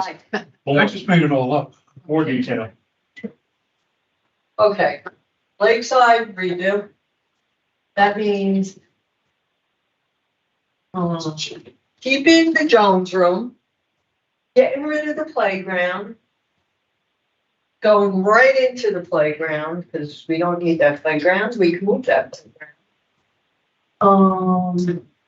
Redo the kiddie area where the playground, the children's pool is, and part of that area where Lakeside is, and put a splash pad, which a million parents want, Jim, right? We discussed this in the Oh, past. let me call Wendy. What? Let me call Wendy. It's my daughter. Oh, Years old. okay. Does she want a splash pad? I don't know. I'll Oh, call no, her. this Like I was, said. this was a big thing on what everybody's talking about, that survey, that parents want a splash pad. Because actually the one across from Kilman's isn't a splash pad, it's a fountain, that's CBD. So I envision a whole redo of Lakeside, which would include redo the bathrooms. I want all the bathrooms redone because just the fact that people go into our bathrooms, I know Natalie said Spring Park is bad, but just the fact that that bathroom at Lakeside looks like that, it looks worse than a gas station. And, question marks with this building, I don't know. That's all I got for them. Thank you, thank you. Thanks, Celia. Charles? You're up. Come on, you know it. First one is master plan. I talked about that ad nauseum today. We need to commit to it before we get into any individual discussions about Lakeside, Lot B, Lot D, Lot F, whatever it may be. We need to have a holistic plan around addressing all of our amenities, short, mid, and long term. Again, if the framework is in place, we need to respect it. And yes, Like, that's your top priority, That is master plan? well, no, no particular. No, that's what This I'm is- saying. Could that be like the top of all of our combination? So the master plan, can I, you know what I'm saying? Like above our names.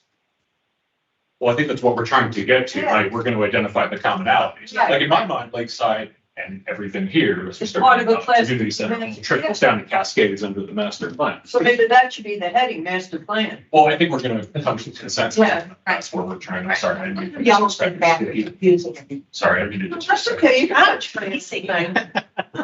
it. All right, technological infrastructure, we talked a lot about infrastructure. I think we need to make a commitment to the website, to self-service. We talked about GoGo, teleservice. I think to me, the more we embrace that, the fewer calls we get. Town hall, fewer complaints. We just need to focus on that from a budget and prioritization perspective. And then this one is kind of near and dear to my heart. So over the last few months, as I've gotten to work with Lauren and team, I really think we need to set Lauren up for success. What does that mean? I think we need to really understand your role, respect your role, and make sure that you're strategically positioned to work with us to cultivate the relationships with the county, with the schools, with our partners, and not so much in the day-to-day weeds, right? We have Natalie, we have a great team behind you. We need you to be out there delivering on our strategy. So how do we set you up for success? So that you're not answering emails for 8 hours a day, so you're not doing public records requests. I think we really need to be mindful of this because I think it's going to have an important effect on everything that we do, strategic perspective. So those are my 3 questions. Thank you. Thank you. Thank you. What's the master plan again? I can go back. Okay. Cindy, over to you. There you say, no. Okay. So. In no certain order, but just think it's obvious that we need right now to focus on the 851 bill. And either get, like Bill says, get it back to the very minimum, get it back to the way it was, perhaps a little bit, but in my mind, this is the only place for a community center, unless we could buy Stetson, which, who knows? And I would go big or stay at home. I would level this, I would put 3 stories up, and then, as we're doing that, figure out what is gonna be in that building, talk to the celebrators, talk to, the school, ask Starbucks what it is that they do there, that all the kids flock there on Fridays after school.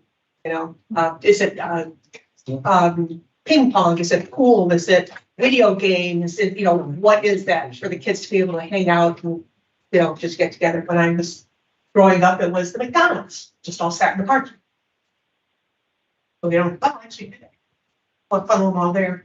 The next thing I think, because I don't believe that the civic corridor is a place for the community center because it's too far out. I think that we should concentrate on putting some sports fields there. If we do pickleball there, if we do baseball there, if we do some basketball courts there, and that whole corridor will be a sports complex. And my last thing is, well, not last, but it's not facilities, because the fact that they put Island Village out there now and it's so gorgeous and so beautiful and everybody looks at it and says, the pool by my place looks nothing like this. And why can't we have this? And blah, blah, blah. So we need to do definitely something about updating our facilities and, expanding them or, making them more user friendly, maybe add on a little bit or something. Funny. Thank you. All right, David.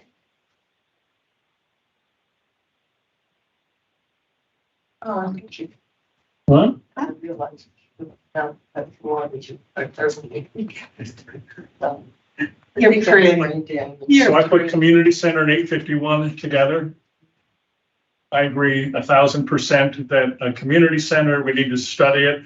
I'm going to push back on Bill a little bit, not this way, but we need to understand what a community center is. We did try to do that 4 or 5 years ago when I did quarterly surveys, and that was one of them. And then, a board member said, we don't want surveys when you only have 30% of the residents responding. It's like, well, that's a great response rate, right?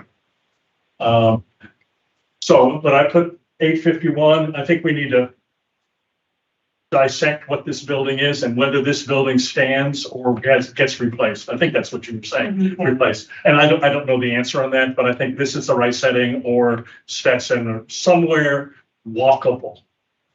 Second is quality events, and I'm going back to where you started, which was our pillars, our cornerstones.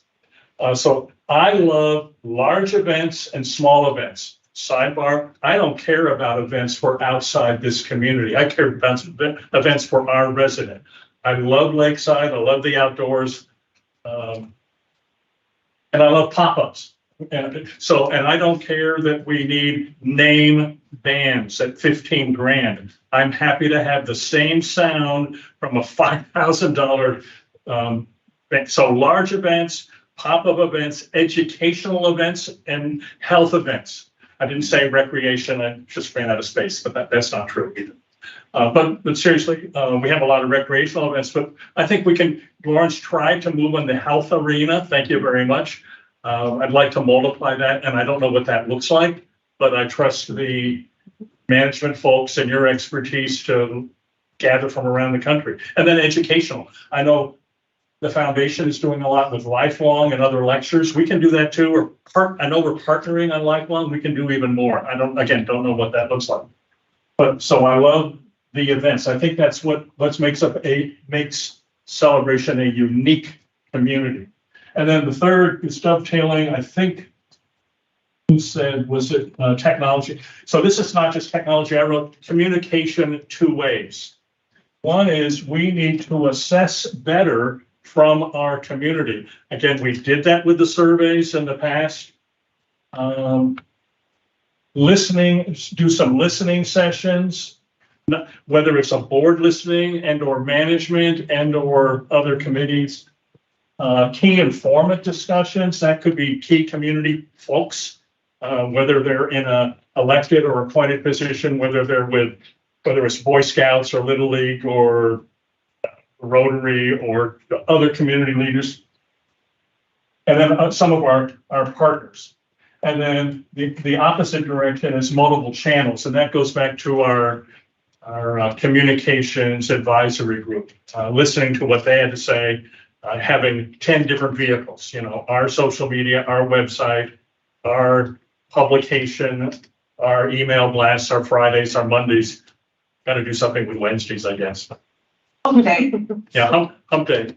So those are my three: community center, quality events, and communications two-way. And just to talk a little bit about the activities and things like that. Yeah. To your point, Jared, we're going to talk about, where's the money going to come from? That's got a huge budget. Yes, and I pushed for that over the years. Well, we don't necessarily don't want to necessarily have less things, but less expensive. I want more things, less expensive. Yeah. That's so me. like in years, Me too. when we first moved here, they had something, I think it was called Celebration Game. And the villages competed against themselves, like three-legged races and basketball and, all those kind of things, like we do at a big picnic. Every village had a different color shirt. You signed up with your friend, it was all age groups, stuff like that. They also had several years ago that I thought was great fun. They had a woman come in here, she was like an antiques roadshow kind of person. That I just got them. That's planning.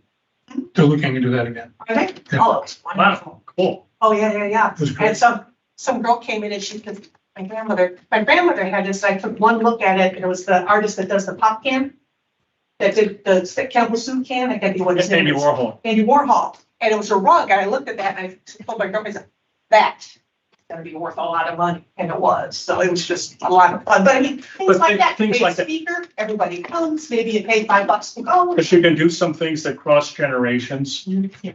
And I think yeah. And then I can also see something even more with the high school, whether it's some of the service learning things, just things with the high school, and maybe there's performances that they do, or they want to practice something, and they do it on Lakeside, and they do it in our to-be-built little theater, as part of our community center. Great. Okay, those are mine. Yeah, Thanks. thank you, Jared.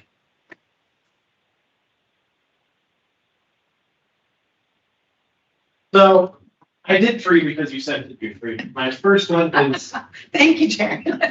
well, because here's why it's hard. It's My first hard. one is master plan with committee direction. Yeah. And that should decide what all this other stuff is. So that's really my only one. But I put 851 replacement with the community center. And improve communication, which I know we're doing and is getting better, but What kind of, I'm sorry, Greg, what kind of communication? communication with residents. Oh, okay. Yeah. So, yeah, that's the one. Thank you. Okay, last and definitely least. Mr. I would have thought that Jim would be the last. Right? Yeah, you're not even halfway through the alphabet. Can't we elect some Toms and Sams? So I'm gonna say master plan, but I'm gonna say some additional things that we may not have said so far. To me, a master plan means we start with a framework, right? Not necessarily a timeline, but a framework. And then we think about everything that we do in our amenity discussion within that framework. So that's when I think of a master plan, I think of a master plan that way. So, you know, if you just look at 851, well, where does 851 go? Do we rebuild it? Do we, you know, so to me, it's all, you know, a domino effect. So that's what I think the importance of is that. And as I mentioned earlier, community input and involvement in the master plan decision-making. I want the community to be involved before and to give input before any final decisions are made. That's my personal preference for that. And of course, given my background, I'm going to put technology, infrastructure, which Charles mentioned. I did kind of cheat off him initially. So basically what he was talking about in terms of like bringing our backbone infrastructure, the network backbone up to more up-to-date standards. But even more important to me is what I'm referring to as customer digital initiatives. And to me, customer digital initiatives are allowing people who cannot get to town hall, who don't know a lot, a place to go or multiple places to go to interact with the community, such as reserving things, et cetera, in a digital manner from their phone. I said that from the phone for you. You'd say that with more like detail, like now we have that TV down at Lakeside, which by the way, Food Truck Yeah, no, Friday. No, I'm saying, Yeah. is that like the same thing? Because like Food Truck Friday, people said, wow, when did you get that Yeah. TV up there? I just been watching the whole thing though, so. No, so what I'm saying is, Okay. we want to make sure that all of the things that a resident, a homeowner has to go through or wants to go through or wants to be involved in can be accessed digitally as well as physically. Isn't that what like our website does, or I'm not sure. Website. Yeah, what's here. an example? Yeah, what's an example, Jim? I don't understand this. So like I'm thinking, if I want to attend a concert, right, because Right. I'm there, I'm on the lawn. That's physically, Yeah. right? But are you saying something like that? We find a way to transport people digitally at the same time? Like, No. in other words, I can watch on my phone as a. No, like No, pre-registering to go to the concert so we know how many people are coming. Ah, That now. Or digitally, Yeah, we do that now. okay? Or Another like thing that we talked with about the other owner, day. using owner to do reservations for the Yeah. different amenities. Yeah. So you can Well, do the that. other thing we from- talked about the other day was covenants, right? Currently, right now, we have people send in an email, okay? That is sort of digital, but it's sort of old school digital. So if we had something in an app where we could say, okay, I've corrected this, can you come and do it? As opposed to someone having to write an email, figure out what the email address is. In other words, to make it easier for homeowners to engage in the amenities and the activities of celebrations. So would that be like under our portal, the resident? I do He's talking high level, like. big Very ideas. high level. Mine are all big ideas. Mine are not specific I'm things just that I. trying to, I'm not good at technology, I'm just trying to. No, I think it's self-service and automation, like those types. There of you things. go. Like how you Self-service, sell that's a really service good- for a sprinkler that's Yeah, out, yeah. it would be the same sort of interaction with like covenants, for example. But then it's two-way feedback rather than just, I sent an email, did they come and check it? Do I need to follow up on this? Do you want to get and see the design of Publix? You want to take your 3 things and go to the automatic check? Oh, okay, got it. Yeah. And then it trickles down like the covenants and amenities. Yeah. Makes some sense. It still needs to be discussed, right? It's not a, it's a proposal. Okay. Before we go for anyone need a quick break? Good. You, okay. Yeah, everyone else good? Yeah, okay. Well, that's Jen. Off you go. Because I'm still working. I need to check a few things, make sure Yes. I don't need to do a call. Yes. I may as well walk across the hall, stretch my leg. So should we stop for 5 minutes? Let's stop for 5. And having done a lot of training in the past, if you have a 3-hour session, you should always plan for it. Exactly. And Yeah.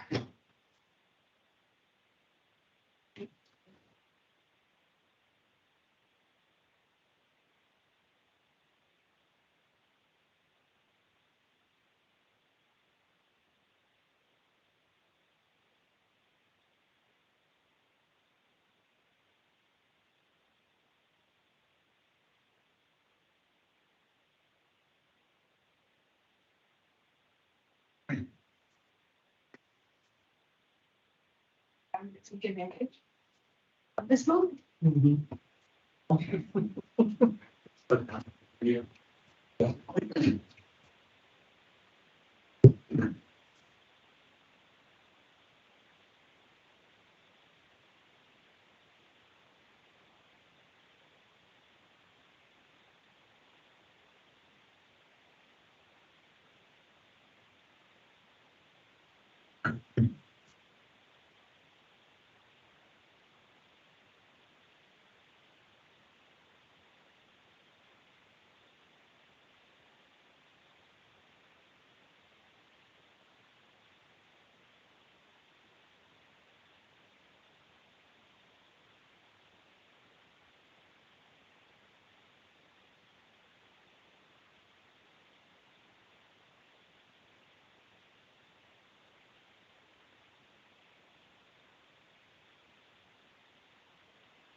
Yeah, put them in for a nap. Oh, or- no, you said tavern or what?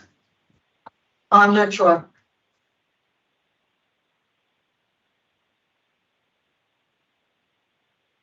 Okay.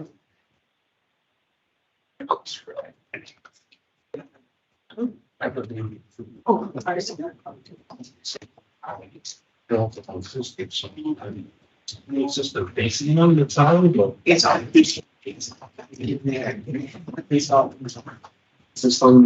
Yeah.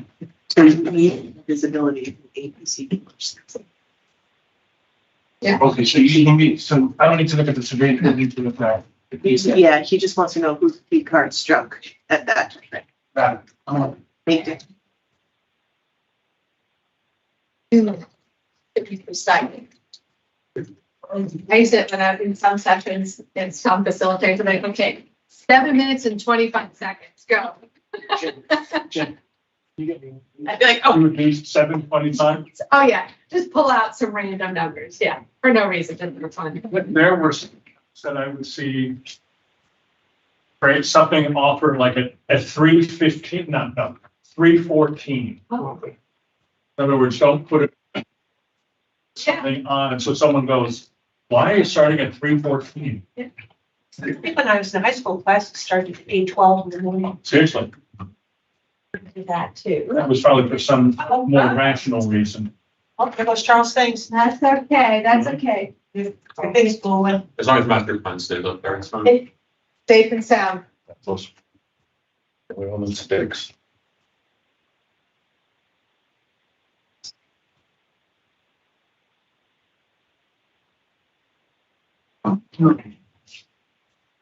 Conceptually, just look. Initially.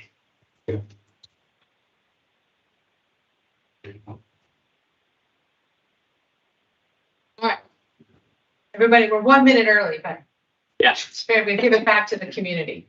Yeah, okay, excellent. All right, so I think we actually heard some consensus going on here, which is wonderful. And so the 851 building, we heard a lot of, we had Bill, Celia. Did this, so we, right, we had 851, 851. 851, 851, whoops. Maybe there'll be a hurricane this summer and it'll just blow it down the road. Oh, well, that's one way to get it going. Ready for that? 851, master plan. You don't agree, Phil? Okay, Eat something, right? so certainly this building, right, came across from 1, 2, 3, 4, 5 out of 7, very specifically. Master plan may include that, not to minimize master plan, of course. Then we have the master plan, right? So we heard kind of that was just a big need, right? So we have master plan, kind of encompassing a lot of this. Master plan, so 3. I feel like Bill's second one was master plan. Maybe not. Yeah. Community planning effort, yes, correct. Well done, Jared. Right, so we have a lot, we have that. And then there's also community input, right? We heard, Communication. and communication. So we heard that too, right? Community input, communication, which is always a very broad statement. Happened 851. Right? So I mean, those are the biggest commonalities that we heard here. Any other thoughts, comments? Yes, Bill?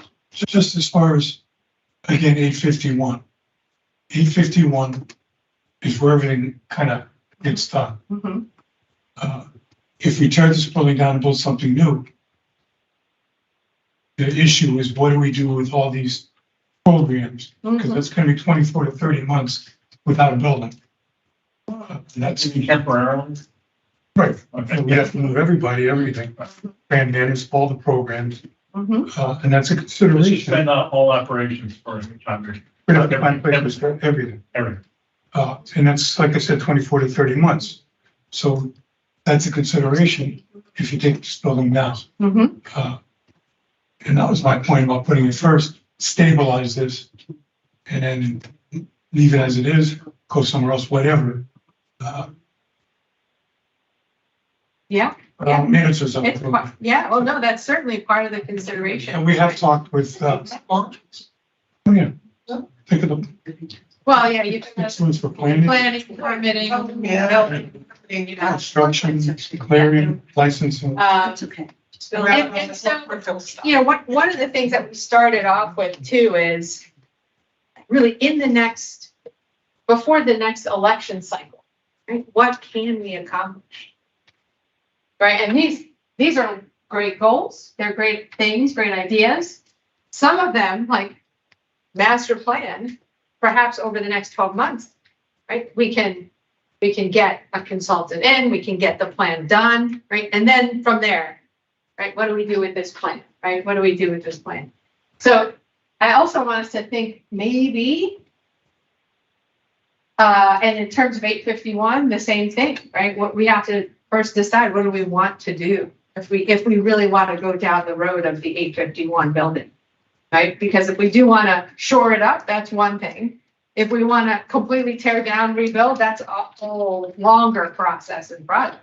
But perhaps in year one, as we start to distill it down, in year one, what can we get done? Right? What as a board can we agree we can do in year one? Right? Yes. So I think Jim mentioned a community input. So before we even start to even think about where we want to go, have some kind of community, maybe meeting, just like we did years ago with the dots. What do you want? This color dot, that color, just so the board and the committee, if they form a committee, can see, well, this might be some direction the community wants to go in to this building. Yeah. But just like start with that and then form the committee, and this committee now has, well, this is what the community is asking. This is their Christmas list. How do you think we can make it work? So they already have that input. And then that gives it to the board and the committee now that's going to be doing this and saying, this is what the community wants. This is what you have to work over. Is this practical? Like, will this work? Will that work? I don't know. Does this come before 851 starts construction?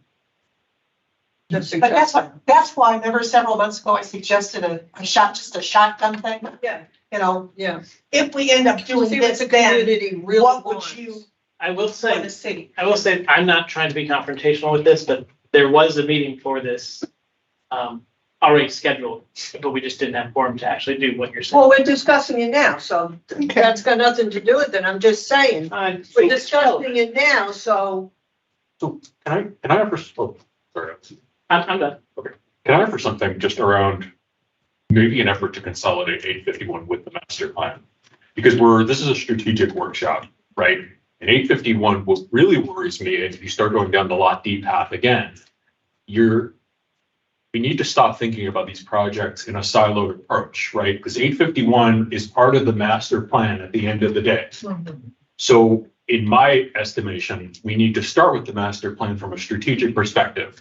So everything we're talking about with 851, community center, all this, you can't do this without the master plan. The master plan has to come first, in my view, because again, we're going to put task forces together. We're going to start putting engineers out there, and we're not going to have a plan. We're going to end up in the same place we are with Lot D. I don't mean to come off as abrasive, but that's just the reality that we're at. We need to have planning. Bill, you said that. I think it has to be a thoughtful planning session, because the reality is community center is not a one-year thing. This is a multi-year initiative. And it scares me when we start throwing out community center, when we have Lauren's project list with 1,001 things. Well, we need to look at 851 costs, whatever it's going to cost. And everything, we need to put a budget to all those things and say, all right, we can afford to do X amount of dollars for the next 5 years. And that will let us determine, then based on community feedback, if they say these are the top projects, then when can we do those with the money that we have? I mean, we can, by getting all the budgets for everything, we can figure this out and just start executing once we know what all the things are. So when I was when I was talking about what I was just talking about, I was talking about this building, just this building, no other projects, like. Like, what are we gonna do here? In this building. Yeah, that's a whole conversation just on its own. That's what I'm saying. Yeah, absolutely. Yeah. We have to fit it with a larger frame. Sorry, I thought you were talking about everything. No, No, I'm just talking about this, because we all seem to agree that this building needs TLC. Yes. Lakeside too needs its own conversation about what is it doing. Yeah, but it needs to be in the context of what we're gonna do for the whole community and where things would be in the whole community, because we have differences of opinion here on where a community center would be, potentially, what it would look like, et cetera, right? So while the number of $2 million to me suggests a tear down, I don't know that we can make that decision, for instance, without the context of a master plan of looking at the whole community and doing it and going through all the things that we need, prioritizing, creating a timeline, the hard work that takes. But in the meantime, this building needs immediate attention. Do we just fix it? Does it? Well, Well, do you wanna keep looking at these black curtains? I don't We will know. flood again. I mean, you're Because you're we in, fix anything. yeah, you're in hurricane flood season. again. The next You- time a hurricane comes in here, we're But they gonna can't be start, wet. they can't start construction until hurricane season is over at this point. So Yeah. this year's lots. Yeah. I think we have to get to a point where we at least acknowledge that this has to fit in with a larger discussion, and we have to have discussions around the budget, and we have to have discussions with our partners, whether it be CDD, whether it be someone else, because we can't do this alone at the end of the day. And I think that's where the master plan larger framework comes into place. And again, we can have these discussions with 851, but it has to be, we have to have a larger strategic initiative, because we're getting into the tactical right now. We really are. And that's what scares me. But I think there's I'm agreeing with what I'm hearing, and what I'm hearing is the master plan, we're all saying, I think, is that it's a big thing, right? What does that even mean, first of all, Mhm. right? What is the master plan, right? We have to look at the space we have and what do we want to do with it, right? I mean, and then even that, to me, has a lot of legs that it could walk off with. The 851 building that we're talking about here, I think they're looking a year out, because if we look many years out, then we're going back to the master plan, to your point. Perhaps we have to agree on some sub-level, right? Over the next 12 months, what should we do with the 851 building, right? For safety reasons, right? And utilization reasons. And then the master plan becomes this ever-evolving big daddy leg, long leg, whatever those spiders. Long legs. Thank you. Yes, that. Jim. So, partially. Okay. That we do have to do things tactically, we have to be responsive. And that the master plan takes a long time to complete. Mhm. But what I have been thinking is that we should, as I mentioned, have some sort of framework, go through the planning Mhm. aspects and approach aspects of what we would do, have some guiding principles at the very least before we decide to do anything and spend any money on any specific building. So maybe let's ask it this way. Do we all agree over the next 12 months that we want to get a consultant to provide us with a master plan? Do we want to do anything with the master plan in the next 12 months? Don't need a consultant. Okay. I think we could, within the next 6 months, have a master plan that could be action. Okay. That's something that we could accomplish. To your point of this, that is something we could accomplish in the next year. Okay. And I am generally for consultants, but I agree with Charles. We have 2 studies to go off of for that, and enough community involvement that I think we could. And enough historical Yes, master people who plan have enough experience to information. Okay. do that. Okay. Yeah, let's not forget that we did a master plan 4 years ago, the low study. Yeah. Okay. Yes. And we need to use that. We need to use that as a foundation. We need to use that. We had some Absolutely. community surveys before that. We had some in-depth work, not as professional consultants, but good people with the Celebration Hall group. So we have the raw material. Yes. Yeah, We have the raw material. I don't think we need to bring someone in. I think we need to agreed, put our brain power to it and figure it out. I agree. agreed. And I don't think it's changed that, It hasn't changed that much. to Well, spend that's money on the it. village, but I have an alternate question. Say we were to do 851, stabilize it. We would have a community center somewhere here, elsewhere, and we would do something with Lakeside. What else would we do? You mean, At that point, does our master plan involve anything I'm else? just saying, at that point, we were practically out of land. And what would we do?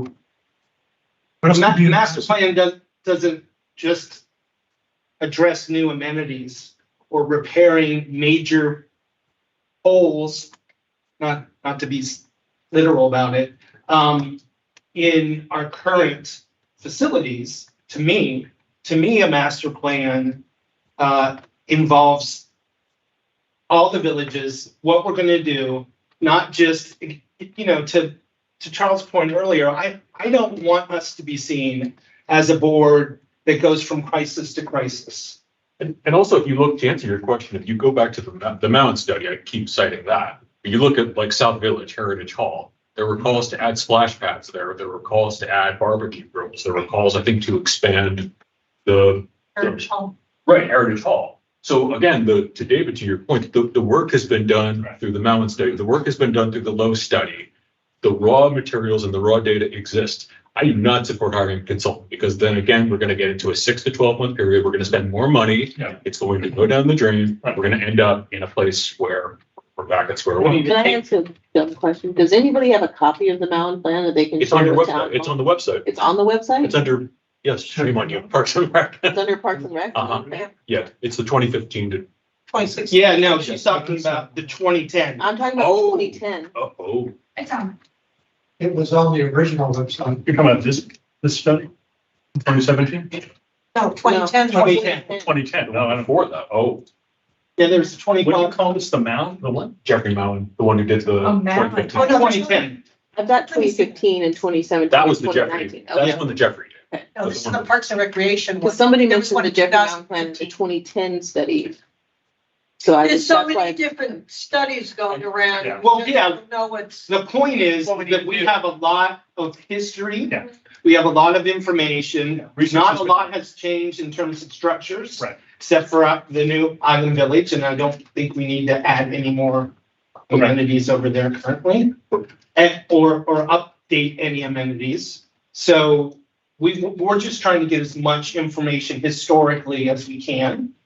From, yeah. And we're also at a critical point once again. We just looked at Island Village 2A and 2B. This is a critical point in time where we can have a conversation with Mattamy as we start getting the master plan together. We don't have to do this on our own. Mattamy can take amenities and potentially incorporate them into the amenity centers, or Heck, can they fit a baseball field on that giant lot? who knows? No, they don't, we don't know, they don't own that, right? She But- just, No, the yellow part, not the green part in the back, but the yellow part where the new pool or whatever is going there. not big enough, They're gonna build something. you know, big It's- need for a It's a, baseball field. it's really an effort larger than CROA. It's, Yeah. it Yeah. really is a community, whether you agree with what CDD said or not, and I'm not even going down the bonding path. CDD owns pieces of land. CDD can help us realize our larger strategic vision around the master plan. And we have to, again, what I was saying, we have to put Lauren in a place to be able to execute on that. Right. Yeah, so, we've allowed people who rent be able to access our amenities. We have that written in, we have the payment structure for it, everything. So we need to think of celebrations master plan. Maybe that was one thing we should talk about, as opposed to just the homeowner's master plan and CROA board. We wanna provide the expertise in our area, but as Charles mentioned, I think it would behoove us to engage other entities and other interested entities involved in that discussion as well. I'm just gonna throw this out because I don't know who knows this and who doesn't know this. So when Disney gifted us the land, Which land? the Civic Corner, Civic Corner. there is a lot F, not to be confused with the lot in Island Village. And it's right on the Celebration Avenue, right by the light that goes into there. Very early on, the CDD came and said, hey, let's build a building there.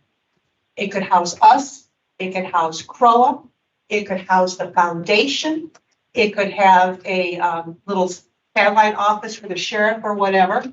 And, we'll just build one big, like a real town hall, one-stop shop for anything she needed to do. Mm-hmm. And my recollection was that CROA was like, CCDD was renting space in Seminole Building and they wanted to get out of there. So they said, you know what, we're gonna just build our own building because we can't wait for you guys to decide. I'm not real sure what the sticking point was, why it took so long, but probably just the way the board moved at that time. Well, that's I think, something that we could look at. Yeah. You know, to develop that, you know, fix this building, like he said, and maybe put a little something here. And then, you know, but the cost would go up because then it would have to be an iconic building. But, you know, visually, you know, somebody coming into town the first time to see them, you know, when they walk in, I mean, the first impression would be outstanding. You know, and the, you know, go with the thing with. yeah, these are some of the things we talk about in a master plan discussion in terms of what do we include, what kind of thoughts, what's the framework behind that. But I think all of us realize that the CCD CROA cooperation hasn't been at record highs in the past. And that's something I believe we should work on for the good of the town. Oh, just us or the CDD also? Everyone, the two entities together should work together for the good of the town. And I'm not laughing at you, Jim, but for all the years I've been coming to board meetings, even before I became a board member, every single board says that. You know, the two of us should get together and collaborate, the two of us. So I'm not. We need to make a decision to do Yeah. that. We can't just give lip service to the community. We need to actually do the work, do the back and forth that it takes to work with people who have different goals. But I also see them as partners. And if you see them as partners, you go, okay, what kind of things can you do? What kind of things can we do? What makes the most sense to bring this particular thing to Celebration? And it's not just CBD, again, it's Matt and me, it's whoever else, it's the schools. Yeah. It's the schools, it's realizing again. You know, two different thoughts. One is on that point, if there were three original partners, and if we're gonna have partners, we have three.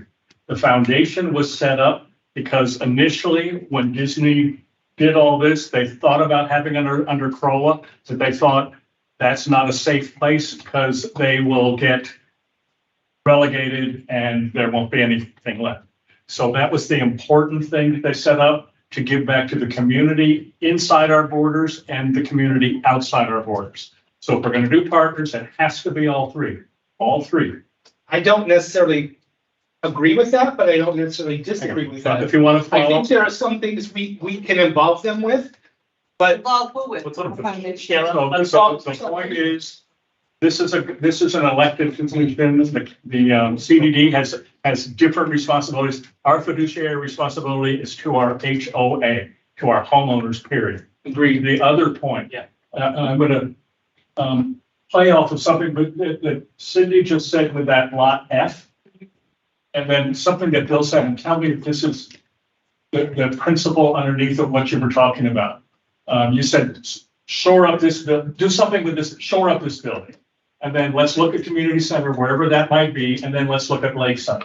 So what I hear is, if I can extrapolate, what if we didn't think about community center being one place for everything, but we had the 851 building or whatever. We have Lakeside reconfigured or configured or something for whatever. And then we do something on lot F or whatever. So there might be kind of like three prongs, if you will, or fourth when we have the civic quarter, which could be all recreation. That could be a larger master plan, but corridor recreation. So you move the basketball courts, well, let's put the slash pad there, where the basketball courts. Put it right where the kiddie pool is. So that's one thought, but you do something different, and I don't know what that would be, that is at that juncture at the light of Celebration Avenue and Boulevard. So that, I don't know if that's an extrapolation of what you were saying of, think about multiple locations for multiple functions. I wasn't saying that, but there's nothing wrong with that either. No, I think the only thing I feel strongly about is stabilizing this building so we can keep programs going. And if we were to, we're getting revised numbers very soon. And if we can agree on the numbers and agree on the project, timeline would normally be, say we get numbers by mid-July. They go out to bid 45 days, maybe even 30 days. Somebody gets a contract into September, they're gonna have 30 to 45 days to gear up which means they're gonna be starting construction along about October, November. And they said it'd be 7 to 8 months, and it was possible to stage the work, so some of the programs in this building could stay. And maybe offices, maybe. Offices, whatever, we're not specific, just said, some point, have to get everybody out there to do work. They said, no, we can make it work around, but people would have to move. If they're working this built room, this room would be sealed off, and then this one would be unusable for that time frame. If we did pursue, for instance, the route, I'm sorry. Go ahead. Bill, I just want to do, because it's a question for Bill, it's not me saying something, it's gonna make sense. When you say shore up, is that equivalent to the estimates that we received, or are you thinking of a subset of activities that's a much smaller price? Well, first, the numbers we have are not an estimate. Well, technically, no, they're soft numbers. Literally, no. Okay, well, how are they not an estimate? So I need for you to explain. Because some of the numbers are duplicative, and some of the numbers will go away. Which, can you tell me, like, Roofing. what? We have a number in there for complete roof replacement, Okay, and then we have a very modest number to do a little bit of repair where this building joins the annex. okay, If we're not, there's no reason to do the roof. A complete roof isn't scheduled for a number of years from now. They just walked all over it. It's not in particularly bad shape. We don't need to spend that money. So, and we haven't even gotten into value engineering yet. Some of the costs are associated with, and Laura, I don't know if we got any bounce back from LRK. Yeah, so I had that conference call with the gentleman from CERTA and Mark Jones from LRK TCC about what the kind of limitations were for the facade of this building, because that was one of the larger numbers, was replacing the EFIS, and they weren't really ecstatic about doing that. So Mark gave him some guidance, and they're actually conversing back and forth in terms of working on ideas. There weren't really any specific design guidelines for this building established at all. So it's really more of an aesthetic and a feel, and does it fit in terms of the broader framework of Celebration? right. And learnings here are, we would like to not put them back. The awnings. So if you put them back, that's an additional cost. And it's just, there's a bunch of that horse trading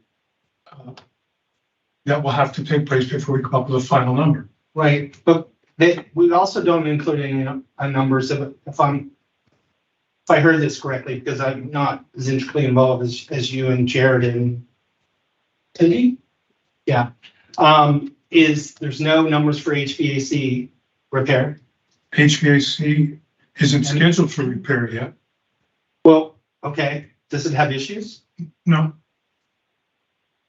Okay, electrical?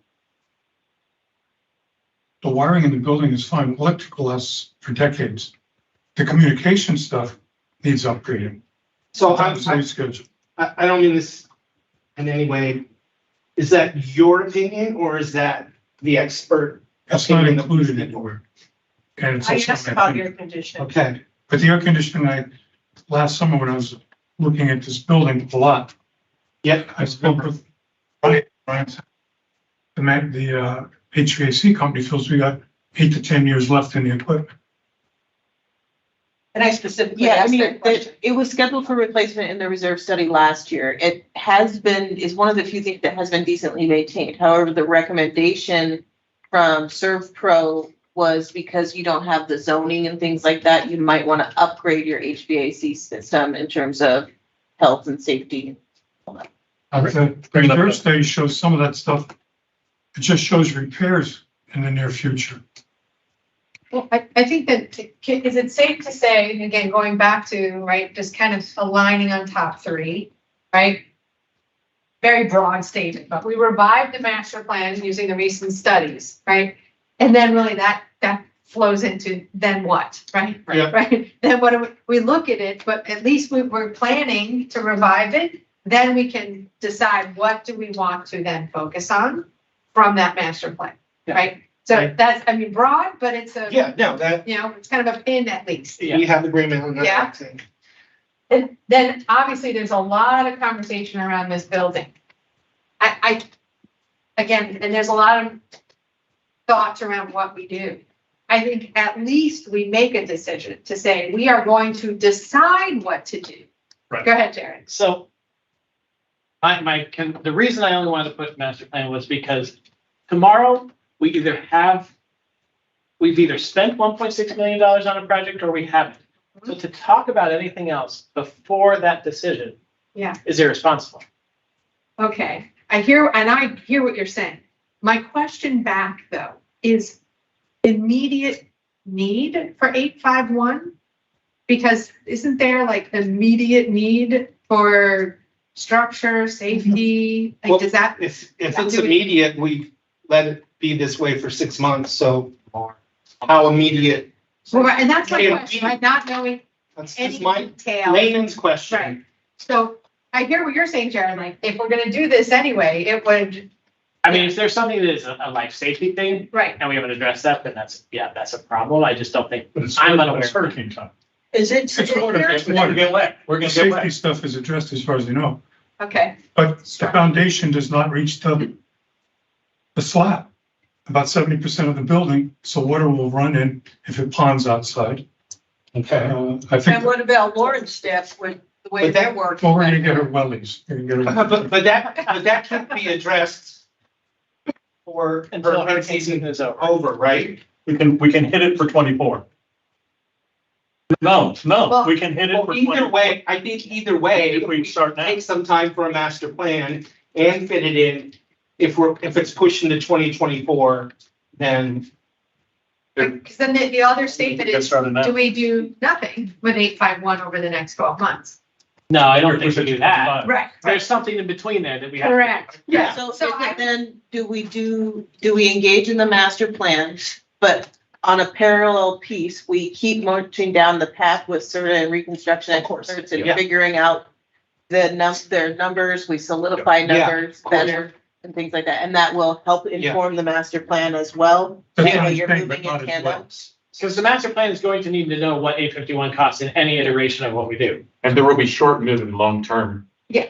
Potential implications that we can plug into the master plan while we do the 851, Right. I assume. Right. Right, we go through this, which again, my comment was that we should do it before we spend money, not necessarily while we're doing research or while we're getting bids or anything like that. We want to continue Mhm. working for the community in all those areas to get the information that we need to make intelligent decisions. And the reason why I'm bringing back up the 851 is, and I'm not 100% sure, but if there's significant dollars, and we can toss around what does significant mean, but let's say significant dollars to just shore up the building, right? Then I'd say that has to be part of our decisioning in terms of a top priority, because it's expensive, even if we're just shoring it up.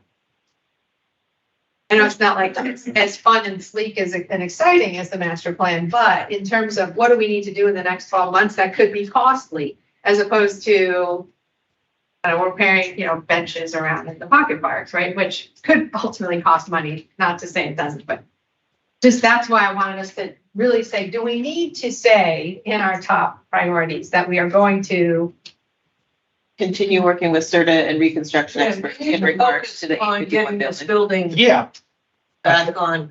So with this building, Bill, with what it takes to get it back up, and then having some parallel discussions about community center, are there things that we need to do, but can we look at this in phases? So here's what we need to get it back functional, and then should we decide that we want to do up or out or this way or that way, that we haven't really spent money that we didn't need to spend if we were doing it all at once. Say we decide to do it and it's going to be X million dollars and we still want to pay as you go. So that's going to be 2 years, and you know what I'm saying? If we would take the project and just stick with what needs to be done to stabilize this building, potentially the money that would be spent on something that would have to be ripped out again is the modest money where the roof joins the annex. Right. It's already leaking. We have to fix it one way or the other. Yeah.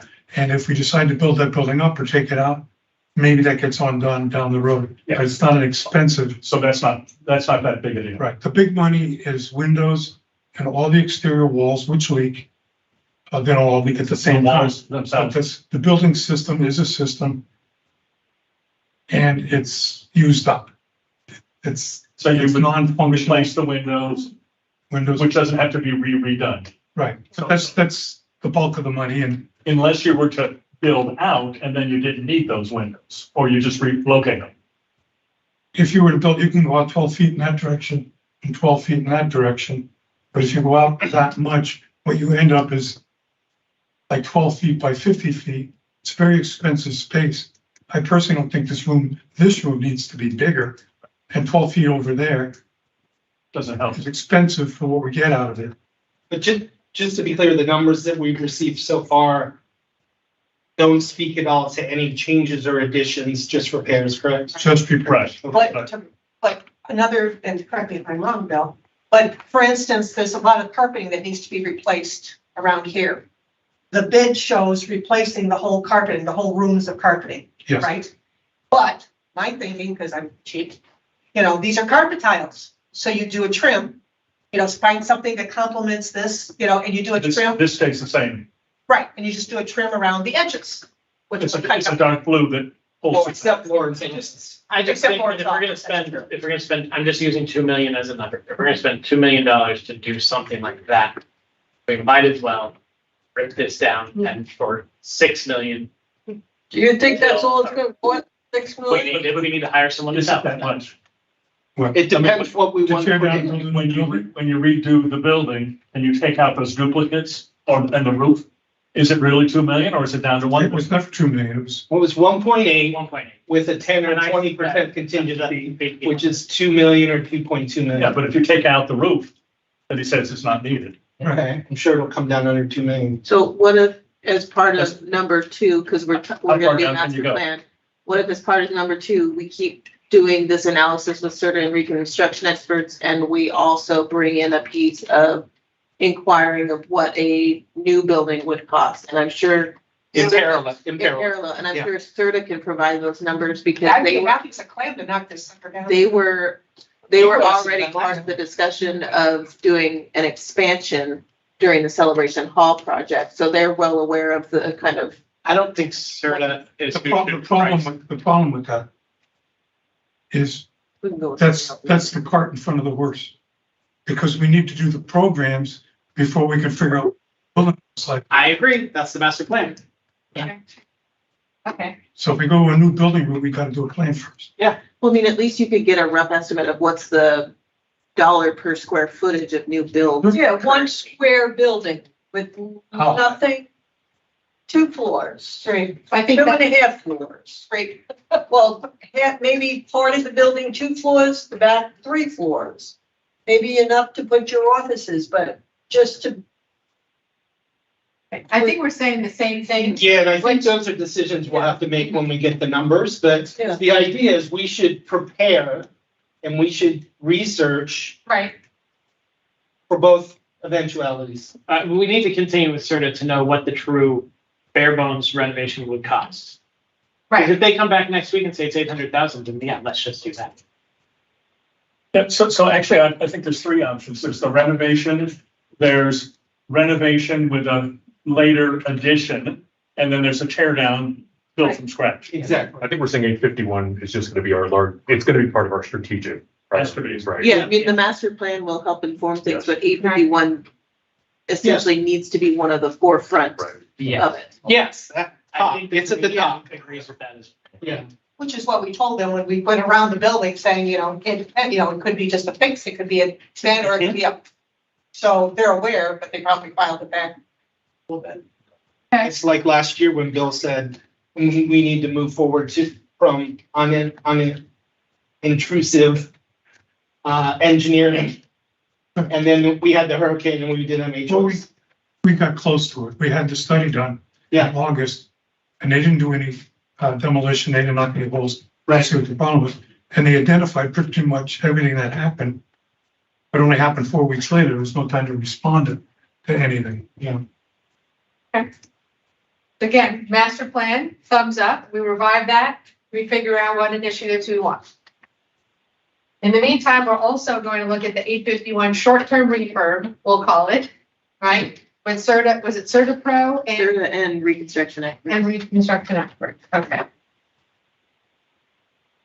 Right, so again, those are, again, big ticket items. Now, the third one, we talked about communication and community involvement. Do we want to talk a little bit about that? Right, because that, the hamster wheel starts spinning for me, especially when there are different channels, different way we reach people. You know, I heard a little bit about that today too. And how do we get the community involved in the most mass, way possible, right? Some people are digital, some people are analog, some people just like to talk, right? They don't like to, I don't want to fill out another survey to save my life. Mm-hmm. But I think that it's worthy of, and that could be a very easy thing, and it could be maybe a project. Meaning, if I think of ONR, which we're trying to get going, right? One of the ideas that sparked in my mind as everybody was speaking is, in terms of surveys, right? And we know people have survey fatigue. Like, don't send me an email and ask me to respond because I don't know about all of you, but even on my personal email, I'm like, trash. Like, I barely, who has time and wants to make time?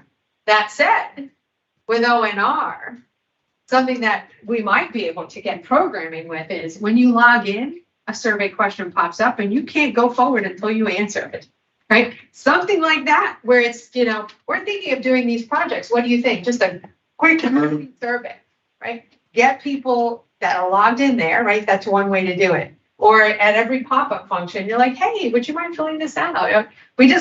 I'm just spitballing some things out there to get us thinking. I don't think we'd have that problem. I think people want to have their say and Yeah. their voice. Someone said earlier, I don't know who it was, that like people were over surveyed and they said only like 30% of the town is voting. But to that point, if only 30% vote, then they get to say what's going on. If you don't respond, you don't get a You're not voice. interested, right? You're not either not But interested. you know what, Jared, and I'm gonna say, the way this year has gone with what's going on now, even if people disagree or agree on this is the most that our community has ever been involved. So next year, nobody's gonna say, oh, I didn't know that. This community has come together, whether it's a yes or a no.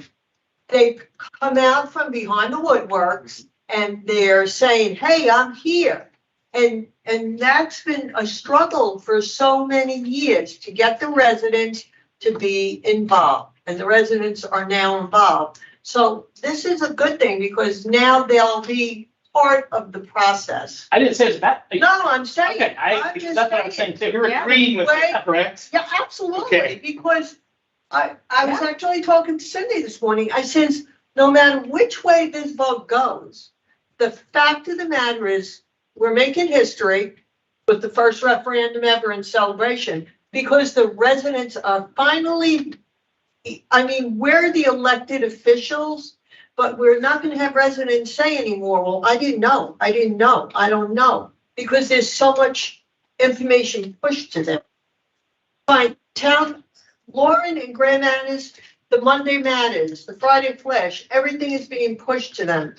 We're the elected officials, we do what we think is best for our community, but the amount of input now is mind-boggling. And we need to keep that up. It's over 50%. It's a good thing. But it's 90%. But we also have to, but the residents, I'm not talking technology here. I'm not the talking residents- technology either. I'm talking about engagement. Right, but So- they also have to know, this was a big thing, this referendum, but we're still elected officials and we still have to, the residents have to trust at some point the board. Otherwise, why are we here? I think they'll trust the board that they feel like is listening to them. And the master plan is a good way to get So we that. start somewhere. Yeah, Yep. I do think communications too, it's great with the Monday Matters and the Friday Flash and all these, but to keep people engaged, it's right information, right channels, right time.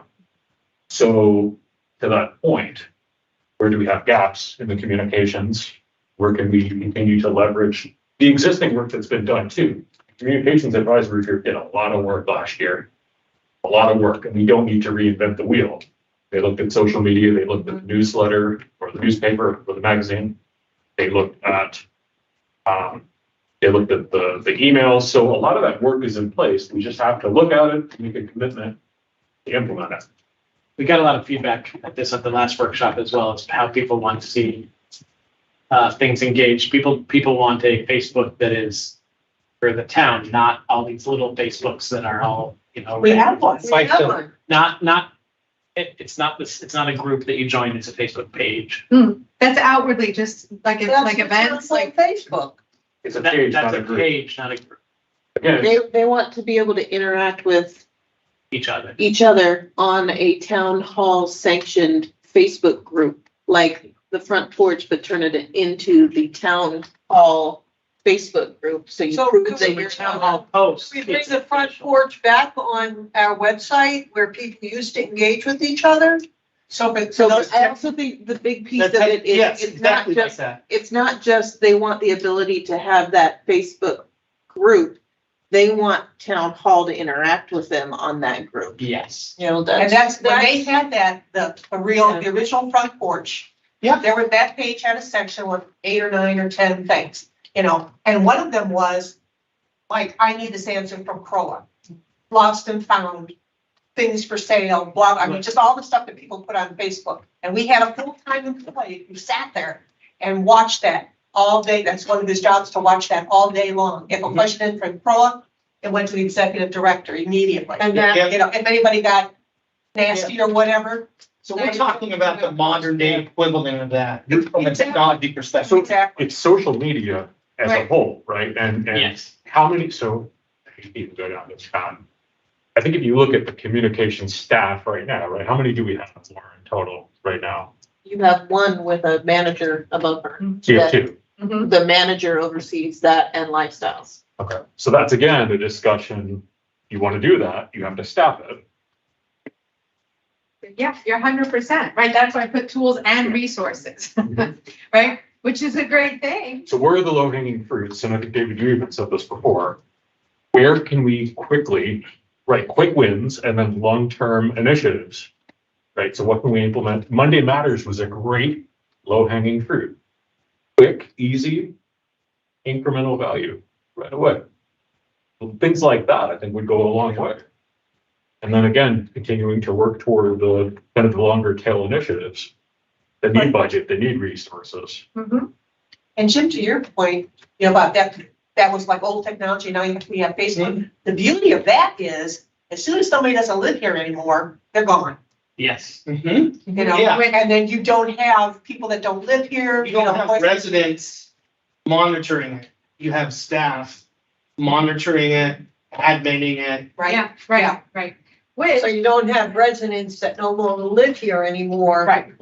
Commenting and stirring the pot. They Right. shouldn't have been. So I think Right. that's one piece where it's not necessarily Facebook providing Yeah. that platform, but owner that the Yeah. tech committee is Right. working on has that stream of thread that's almost like a Twitter Yeah. / Facebook kind of thing. It's a social. And there's a social piece to it that then then we can match with the roster and people will be removed when they're no longer residents to get to Celia's point. But also you can create sections so the service areas can have their own chat about their own issues in their own Right. section. You Isn't can that even kinda do close it by now? village if you really wanted to. Isn't that kind of close? Owner? Yeah, we're getting close to rolling it out. We're just dealing with some bugs on the So are, Excel. but are you trying to say that we shouldn't use Facebook? No, I'm just saying that might be a platform to do it that would be. In addition. It would be easier to monitor who's actually a resident and who's not. Mm. Because you can create a fake Yeah. Facebook profile. You Yeah. can look on the property appraiser's website and say, okay, so-and-so owns 1204 Celebration Avenue. I'm just gonna join with that name and say I own that one. It would be JJ. Yeah, plus owner has all other functionality in addition to that, so that you're not having to monitor and administer multiple platforms. You get it, we'll call it the, big bang for your buck. Yeah. One So a resident doesn't feel the same? It doesn't have the Facebook name, but does it feel the same? Does it have the same functionality? People, It's very Yeah. similar functionality. Very same similar. thing, but different names. Right, yeah, it's a feed, a social feed, just like Facebook. I'd like to get feedback from the community as to which one they would participate more in. Many people, I'm not that active. I just rejoined the porches But I a think, month and a half ago. So I think we want to make sure, the reason that we're doing it is so we can do the things we talked about. Control who is able to Oh, good job. discuss things on it. Mhm. Make sure that any moderator or admin intervention Mhm. is specifically from management as directed by the board. Mhm. And so, you know, we want to see which has the most engagement. And I think sometimes a new tool is not really easy for people to grasp. Mhm. And so, as much as I dislike much about Facebook, I think it's probably the best platform to start with. And then once we're there, then we can say, here's another place, or here's a place we're thinking about moving these types of activities to. What are your thoughts? We So could do a poll, this Facebook poll. piece on the far left here, it would be more on the user side, that would be the main part of the page, and it's just a community feed. You could post pictures, you could post notices, you can chat with people Yeah, I don't- on it. Yeah, I don't. So It's who not, would it's be not a doing Facebook this? experience. Management? Yes. Yes, So this is like another entree on your plate. But it so would well, take. we're also using this in terms of recreational amenity rentals. People can rent specifically, you know, court one. I can reserve You court can one. reserve court one on here. Mhm. Like That a way, rec- anybody places can go on the app. Yeah. You can go on the app Better. and see if More it's open or functional. not, who's renting it. Same with the. you I know, want a ticket for this event that's coming up. But is it gonna get into the nitty gritty? Well, you know, is it gonna become a complaint feed? It could, but then you could. Any feed can become a complaint Yeah, feed. become a complaint Staff feed, but member addresses the complaint right, versus if you're looking at a this, volunteer. And if it's actually a true, valid complaint, we want to hear it. Mhm. there's also value too, I would expect in a tool like this, from your perspective, you're able to pull analytics also, right? You can see, are there trends around like billing? Are there trends around, you know, certain things, right? Right now through Facebook, you don't have someone actively monitoring Facebook, so, you know, it's, unless someone actually like emails town hall, you don't know what's going on. This, you're able to at least get some type of insights out of, I assume. yeah, So to Charles's question or point, analytics. Could you say, oh, I'm looking, we have 100 complaints on such and such. How long have they lived here? And 90% are first year residents. Could you find out date of purchase of property or, because I think that would be telling. You target. No, that's just as an example. you could, that would be a combo report from, you know, Yeah. just- wherever the complaints are coming from and Syrinet. Or with their 80% are purchase over in North Village Mhm. about X or Y. I wouldn't be surprised. And who's got access to this? Is it just the homeowners Agents. or is it homeowners and renters? Also, the part of Who's the, got, just who's able to, query, who's able to get this? Is it just the homeowner It would or be- all it the would be- rent, the people that rent? It would be populated with the homeowner's information from Syrinet. but how about someone who's a tenant in one of the, in garage That apartment? would be, you guys would have to have a policy set for that. Do you want tenant with a lease on file to be added into this application? Anyone, I just jumpstart, anyone who gets a CROA ID. I mean, if you're legitimate for CROA Well, ID. you have the apartment, the people that live in the apartments get CROA Yeah, ID, they can go to so. the pool. And when you rent your home, you forfeit that goes to the renter. Or it used to be. Right. It used to be like that. So maybe there's certain functions that you can't get unless you're an owner. I also think, the one thing we really need to be thinking of is the connectivity to the larger celebration ecosystem. So I know we're still under Stella service, but like if you're directing people here and they need to go here, because what I worry about is, are we sending people to 5 or 6 different places? So is there connectivity to Stella service, GoGo?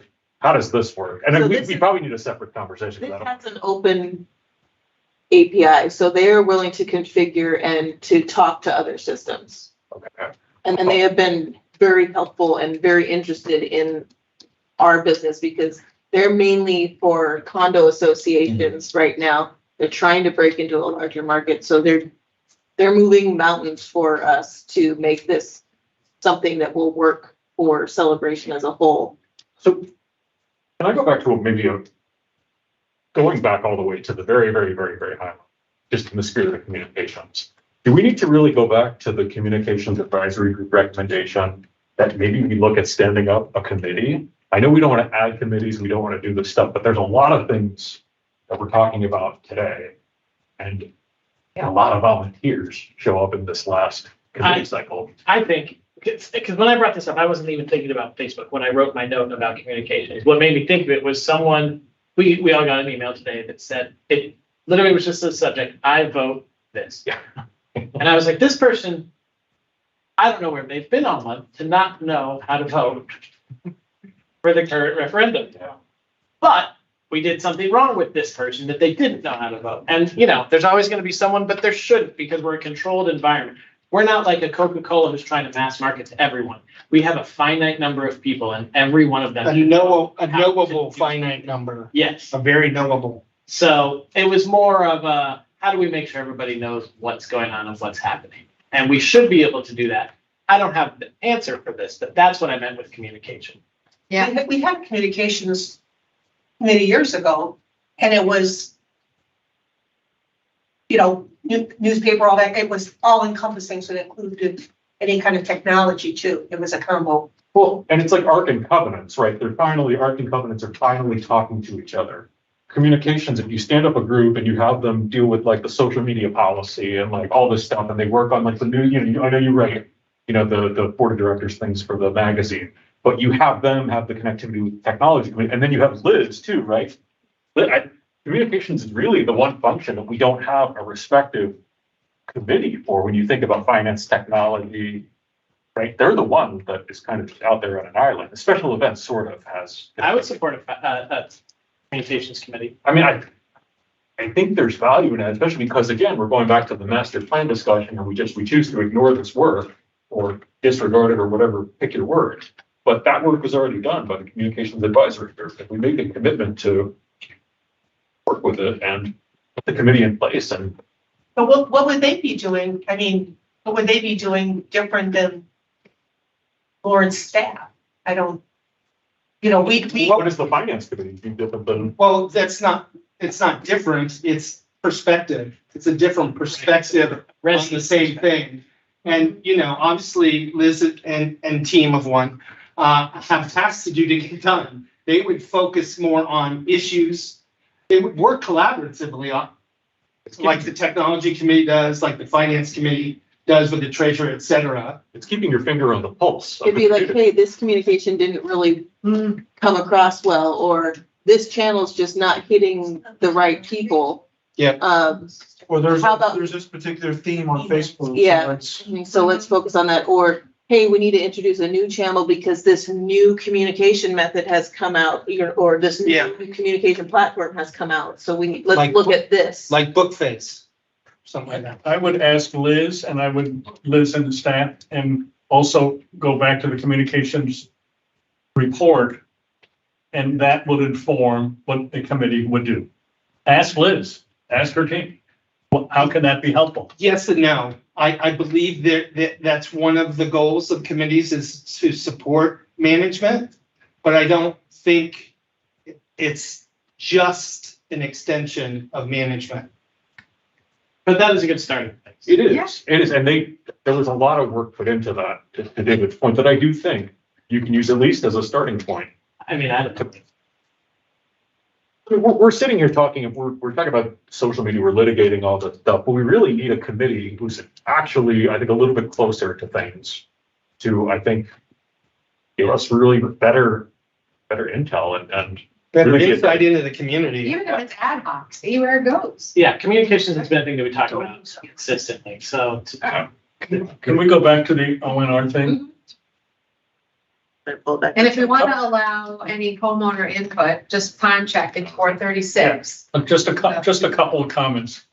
To query people on Facebook about what their preferred mode would be, I think is faulty, because you're gonna query people on Facebook, and you get no input from those who choose not to be on Facebook. Right, I agree. So the other thing is again, we're an HOA, and how can this be helpful to our residents? We can provide links to other communities. Or other groups. We might say, if you have a power problem, Duke Energy, and by the way, you don't have to have it on your phone or look it up, it's right here. If you have a issue with streetlights, not the company, sorry, here's the CDD. If you have a problem with the sheriff, here's their emergency and non-emergency number. I've had to find those a couple of times. You write on the first 2 pages of the I know. Celebration magazine. And I know that that's part of what you do in celebration in the community connections. But I think, we try our best to inform people. Different people have different roles. I do not go to Pet Boys to check on my heart.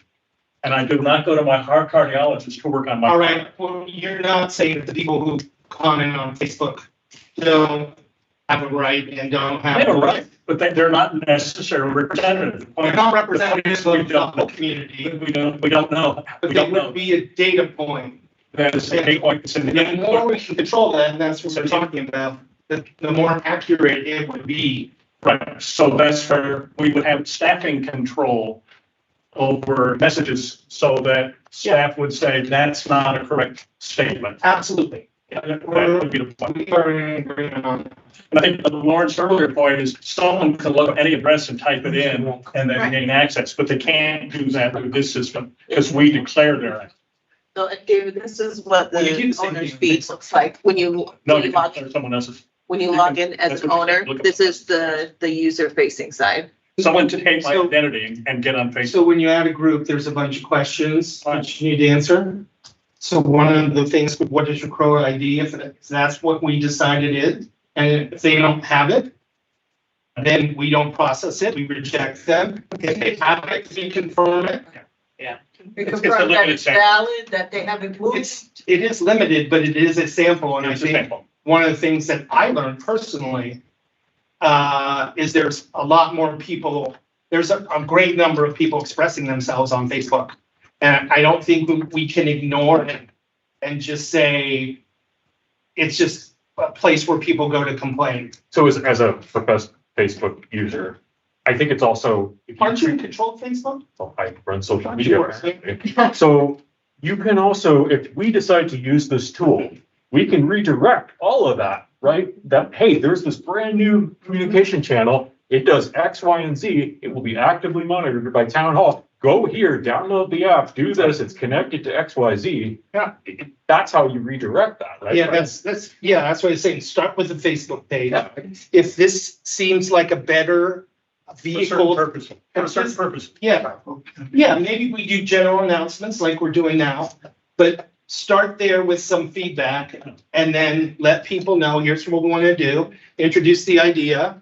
And then they may have other feedback that says, then you have to open up a new I don't know what, a new sub piece of that app. Yeah. A new- But I think it is Kim. that's a little confused. So we have the Facebook, the Celebration Town Hall Facebook. Mhm. So right now it's just join. Anybody could join. Mm-hmm. And there are questions that are asked and there are answers from, I'm assuming, management.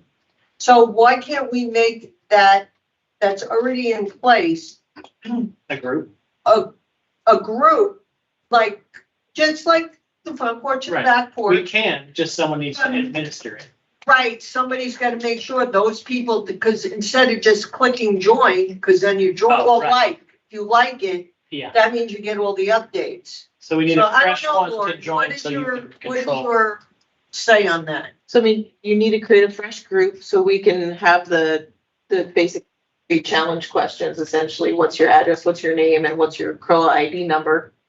And then in terms of that, I mean, it would essentially be Liz and Amber B would have to be monitoring that 24/7. And if they got a question that they couldn't answer, then they'd have to come to Nat or me or somebody else. Does that work for the team? Sure, it is. Certainly it is. How do you revoke, so when you move away, when you are no longer a member, how do you finish that? You can't. Before social media was social. Can't you kick somebody out of a group on Facebook? Yeah, you can. No, but are you actively then auditing the list? I would have to, yeah. I would have to. That's do a that lot of on a work. basis. I'm just saying, Yes. yes, the, So it goes back to, it's gonna It turn goes into a back to budget bandwidth, discussion. yeah. It goes into the broad question, I think, on budget is level of service. What level of service do, and 10 years ago, there was a full-time person. Now it would be several full-time people. and it's your ROI also. So if you invest in this, you add another staffing person to just do Facebook, right? We need to be able to articulate what's going to be the return for the community. Right. Just by doing Facebook. Just to justify that Right. expenditure. Well, it's getting better communication and solid communication. And we're going to have to show the community, and then that's a Yeah. hard, Right, because how many people aren't on Facebook? Yeah. There's residents that live in this community that don't do social Yeah. media. Well, we absolutely don't want to limit it to Facebook, right? I mean, we could do things where, anyway, we're not saying Facebook is everything, but we also want to make the point that Facebook is also not nothing, that it is a part, and we need to figure out the percentage of that. I've noticed an increase in our traffic on Instagram, a dramatic increase in the last month and a half. That's been good. Seeing events, live stream from events, that's pretty cool to see when you're not around. So, I mean, it kind of encompasses all of the communication like we were talking. And I'm not sure, it's been a little while since I've dug into Owner, but there may be some push options in Owner Yeah, there's too. notifications, Right. messaging. Yeah. Right, where it could push to Facebook, it could push to Instagram, it could, right? So Right. that way you post something Push there. notifications. Mhm. Yeah, absolutely. Right, so you won't lose. the Yeah, a tool Facebook that will crowd. do all channels. As I think Charles mentioned omni-channel earlier. Yeah. I didn't say on the channel.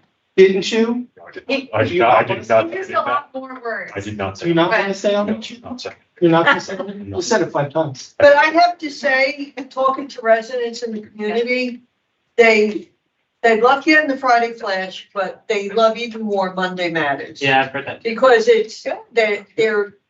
they know what's coming in on Friday Flash, but the Monday Matter is about our community and what's going on and what you guys are doing. And I think what you implemented is really good. So we have just, we're at our last 10 minutes here, 15 minutes. Mhm. What do we need to accomplish? So really, we want to get here, right? Let's align on the things that are important to us. And this is what we took out of the sticky notes in the conversation, right? So today, we accomplished that. So I would say wonderful, right? We at least did that. And then really the next steps, which I'll leave to Lauren, are now what do we do? Now that we've come to these Thanks a lot. these 3 points of interest, collective points of interest. Next, what are the next steps, right? So that's where, Lauren, I'm gonna turn it over to Lauren and she could talk about that. But before that, I want to thank all of you for being here in the room, being present, participating, being engaged, and coming to this discussion with board members for the community. And really coming to a consensus on the things that are important. So, congratulations Me too. on making that happen today. And I thank you for allowing me to lead the discussion. It's really just an absolute pleasure. And you didn't even have to bang that gavel. I had it just in case, just to keep us It's just together. a It's called a deterrent. Yeah. Well, it's more of a, hey, let's get back to it, right? So you weren't gonna No. wind up, No, it's just a quick, it's a squirrel mechanism, right? And get you back. One thing, Go ahead. next up, Lauren, there's all these different documents and studies. Mhm. Is there a one holding place for all of them that we all could use as a tool? I'll put them in the Teams group. They're already gathering together. Yeah. Excellent. And somebody just sent me the Jeffrey Mellon one that we were missing. Excellent. In 2010? No, it's actually 2012. Oh, Oh, it's practically new. Yeah. And thank you to our audience member who stuck through the whole thing. Yeah. And anybody who's still on Teams, thank you for hanging around for 3 hours. Do we want to open it up a couple minutes? we have 10 minutes. Who's got To their the, hand up? to the Andrew members? DeGanzik, you have your hands up. I think that's how you say that. Yeah, and really next step, so we'll let Lauren wrap it up with that. All Sound right, can you hear me? Mhm. All right, so as we go through, I guess going back to the salary adjustment conversation, curious to see what the existing benefits that they get regarding medical, dental, and 401k and how that matches up to Disney. And whether, I guess for Lauren on that side, to look at the whole workforce that we have and is everyone truly needed and being used and justified, right? If there's, it seems like maintenance is understaffed and we need more help, but are there other areas that either people can be relocated and new positions, or is it that maybe people need to be pushed out the door to move funds to be able to do raises for other areas? And then for the CROA board on that side, just looking at the April expenses, I think we have still 21,000 in Lakeside concert events, 55,000 for Founders Day, and 44,000 in summer programs. Is that all necessary? I don't know what that goes for. I don't know what it is, but do we need to scale a little bit of that back to offset the costs that are needed to get the work that we need in town and get that improvement for those positions? So a couple things there. Cindy was talking about approaching raising dues. I think that's going backwards. I think my expectation as a homeowner is you guys will work the budget and get every penny that you guys can out of it before you come and ask for more money from the community. So, That's not, sorry if you heard of that, that's not exactly what I meant. What I meant was that before we start planning all these things, we ask the community if they feel it would be worth it for us to be able to do it quicker if we added that to the budget and move forward versus doing the budget and then saying, yeah, we're going to raise it 5% or whatever, just to get the input at the very beginning. I wasn't suggesting that we raise it. Since it came up, do we want to just go over the timeline and events around the budget process? Wait, what did you just say? Briefly. Events. The Budget process. timeline and events around the budget process as it relates to community involvement? So in terms of the 24 budget and prep and moving it Yeah. through the process, okay.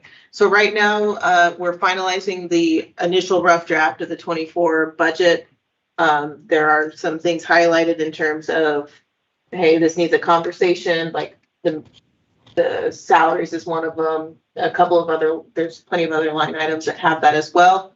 It'll go to the finance committee by the end of this week, and the board will be CC'd, so you can see it as well. Management will meet with the finance committee at least once, probably multiple times, to discuss it and go back and forth with the goal of getting a second rough draft to the board in July. To give you guys some time to digest it. And then we have a budget workshop scheduled in August to discuss solely the budget. And it will be different from this workshop. It will be more like our traditional It'll be more like a workshop where traditional workshop. where the community can interact Mhm. during the meeting. Is the date set for that? It is. Who just asked those questions, Andrew? Andrew? Yep. Is And I he guess still- just to go Yeah. back to Cindy, where she was talking, I agree with you on that regard where, yeah, if the plan is we can do project A in year 1, project B in year 2, project C in year 3. If we do raise the dues, then we can do project A and B in year 1 and so forth. So I think that's when we know what the cost of those may be, then you can kind of start looking at, does it fit with a due increase or not? And then I guess just the community center in general, I think that the discussion was good here of, it seems like there's some inkling that maybe 851 can kind of be a community center as well. I'm not sure if that makes sense, but the community center is definitely 5 years out in my eyes. So the top three that I had were, and I don't know if this is a bigger issue than it is, and I'd want you guys to look into it, but if Heritage Hall has a sinkhole issue, are we going to need to be moving the playground hazard tape over to the Spring Park pool soon? So is that a safety issue that needs to be addressed first? But then I'm with you 100% in the room that 851 building is the focus, that needs to be the focus, and figuring out what that plan should be. I'm in the camp that I think it's a waste of money if we put anything to try to refurb it, and we truly need to knock it down and start anew. And that could coincide with some timing of the 30-year anniversary of celebration in 2024. So something to think about there. And then my third is truly, yeah, Lakeside Park. I think that needs to be looked at, and I wouldn't necessarily say do something to just paint the walls and fix it up, but that is our downtown area. Our downtown should look impressive. What do we need to do to that pool area and pool house and the Great Lawn to really make that a center of our town and something we're all proud of? So I aligned with guys for the most part. Then just jumping over to a master plan. I know we're talking more ideas, but I think we need to start talking about the projects and the timing and what that looks like. And then that's where we can figure out what priorities we have. So I know there's survey after survey, but that's where I think a master planning committee makes sense for you. And I think it'd be intelligent to have a representative from each village to make up that committee, so that then you can get different village perspective from those individuals that then come to the committee, and then that committee works together to then provide information to you. So that's a thought, and I'd be more than willing to stand up for the Artisan Park rep on that to guide you or assist in what the pulse of the community is of where things fall. Well, he's on, he had some good points, Andrew, but I really want you to learn about the events and why we have events in our community and why the events cost what they cost. So our next, if you can, which would be wonderful because you would really get some benefit from this, if you can come to our next special event meeting on June 20th at 2:00 p.m., if you can find time, and just sit in the audience. I know Jared came one day and sat there, just so you can learn and understand why the events are what they are and how they are planned in detail and how they get funding for a lot of the events through sponsorship. So it would be a good thing for you to learn or understand if you could come to this meeting. So that's a formal invitation, and you get a goodie bag if you come. If it's 2:00, I probably can't attend in person, so I appreciate it, but definitely join online. And if they are sponsored, then maybe we need to step up a little bit and shake our sponsors down a little further, so there's less impact on CROA, and they may be fully sponsored for us. So definitely an opportunity there as well. But again, I'm not saying that we strip, Founders Day or things like that, but maybe there's some excess in there that doesn't make sense. So just a thought. We're hitting 5 minutes left on the meeting. Yeah, I guess one more comment for you guys is, I think my expectation for you guys is, I know there's a lot of issues that need to be addressed and fixed, and they're all not going to be done by the time your terms are up. And I think that's where predecessors may have had an issue of being too short-sighted in what can I get done while I'm in the seat, rather than what sets up celebration for success in the long run. Whether you're on the board or not, you guys are still going to be homeowners, and we're going to be dealing with the same issues regardless. So what can we do in the next 6 months planning wise to truly get that master plan defined of what amenities are getting fixed, what timing it should be, and where things go? And maybe that looks like 5 years out, and start having that so that you can hand off the next playbook to the next group that comes in and continues that trajectory in the right direction and fixing up Celebration. So appreciate you guys letting me speak, and thank you. All right, let's talk next steps. So we've got our kind of 3 top priorities that we've kind of outlined here. Clearly the master plan is the number 1 winner. Do you want to appoint 1 or 2 board liaisons and to work with management, and we can start getting applications for a committee together? Do you want to do a committee for the master plan? It seems beneficial from my perspective to have community involvement in the creation of that. I'd like to reintroduce my by email to the group about to reconsider my recommendation for an advisory group.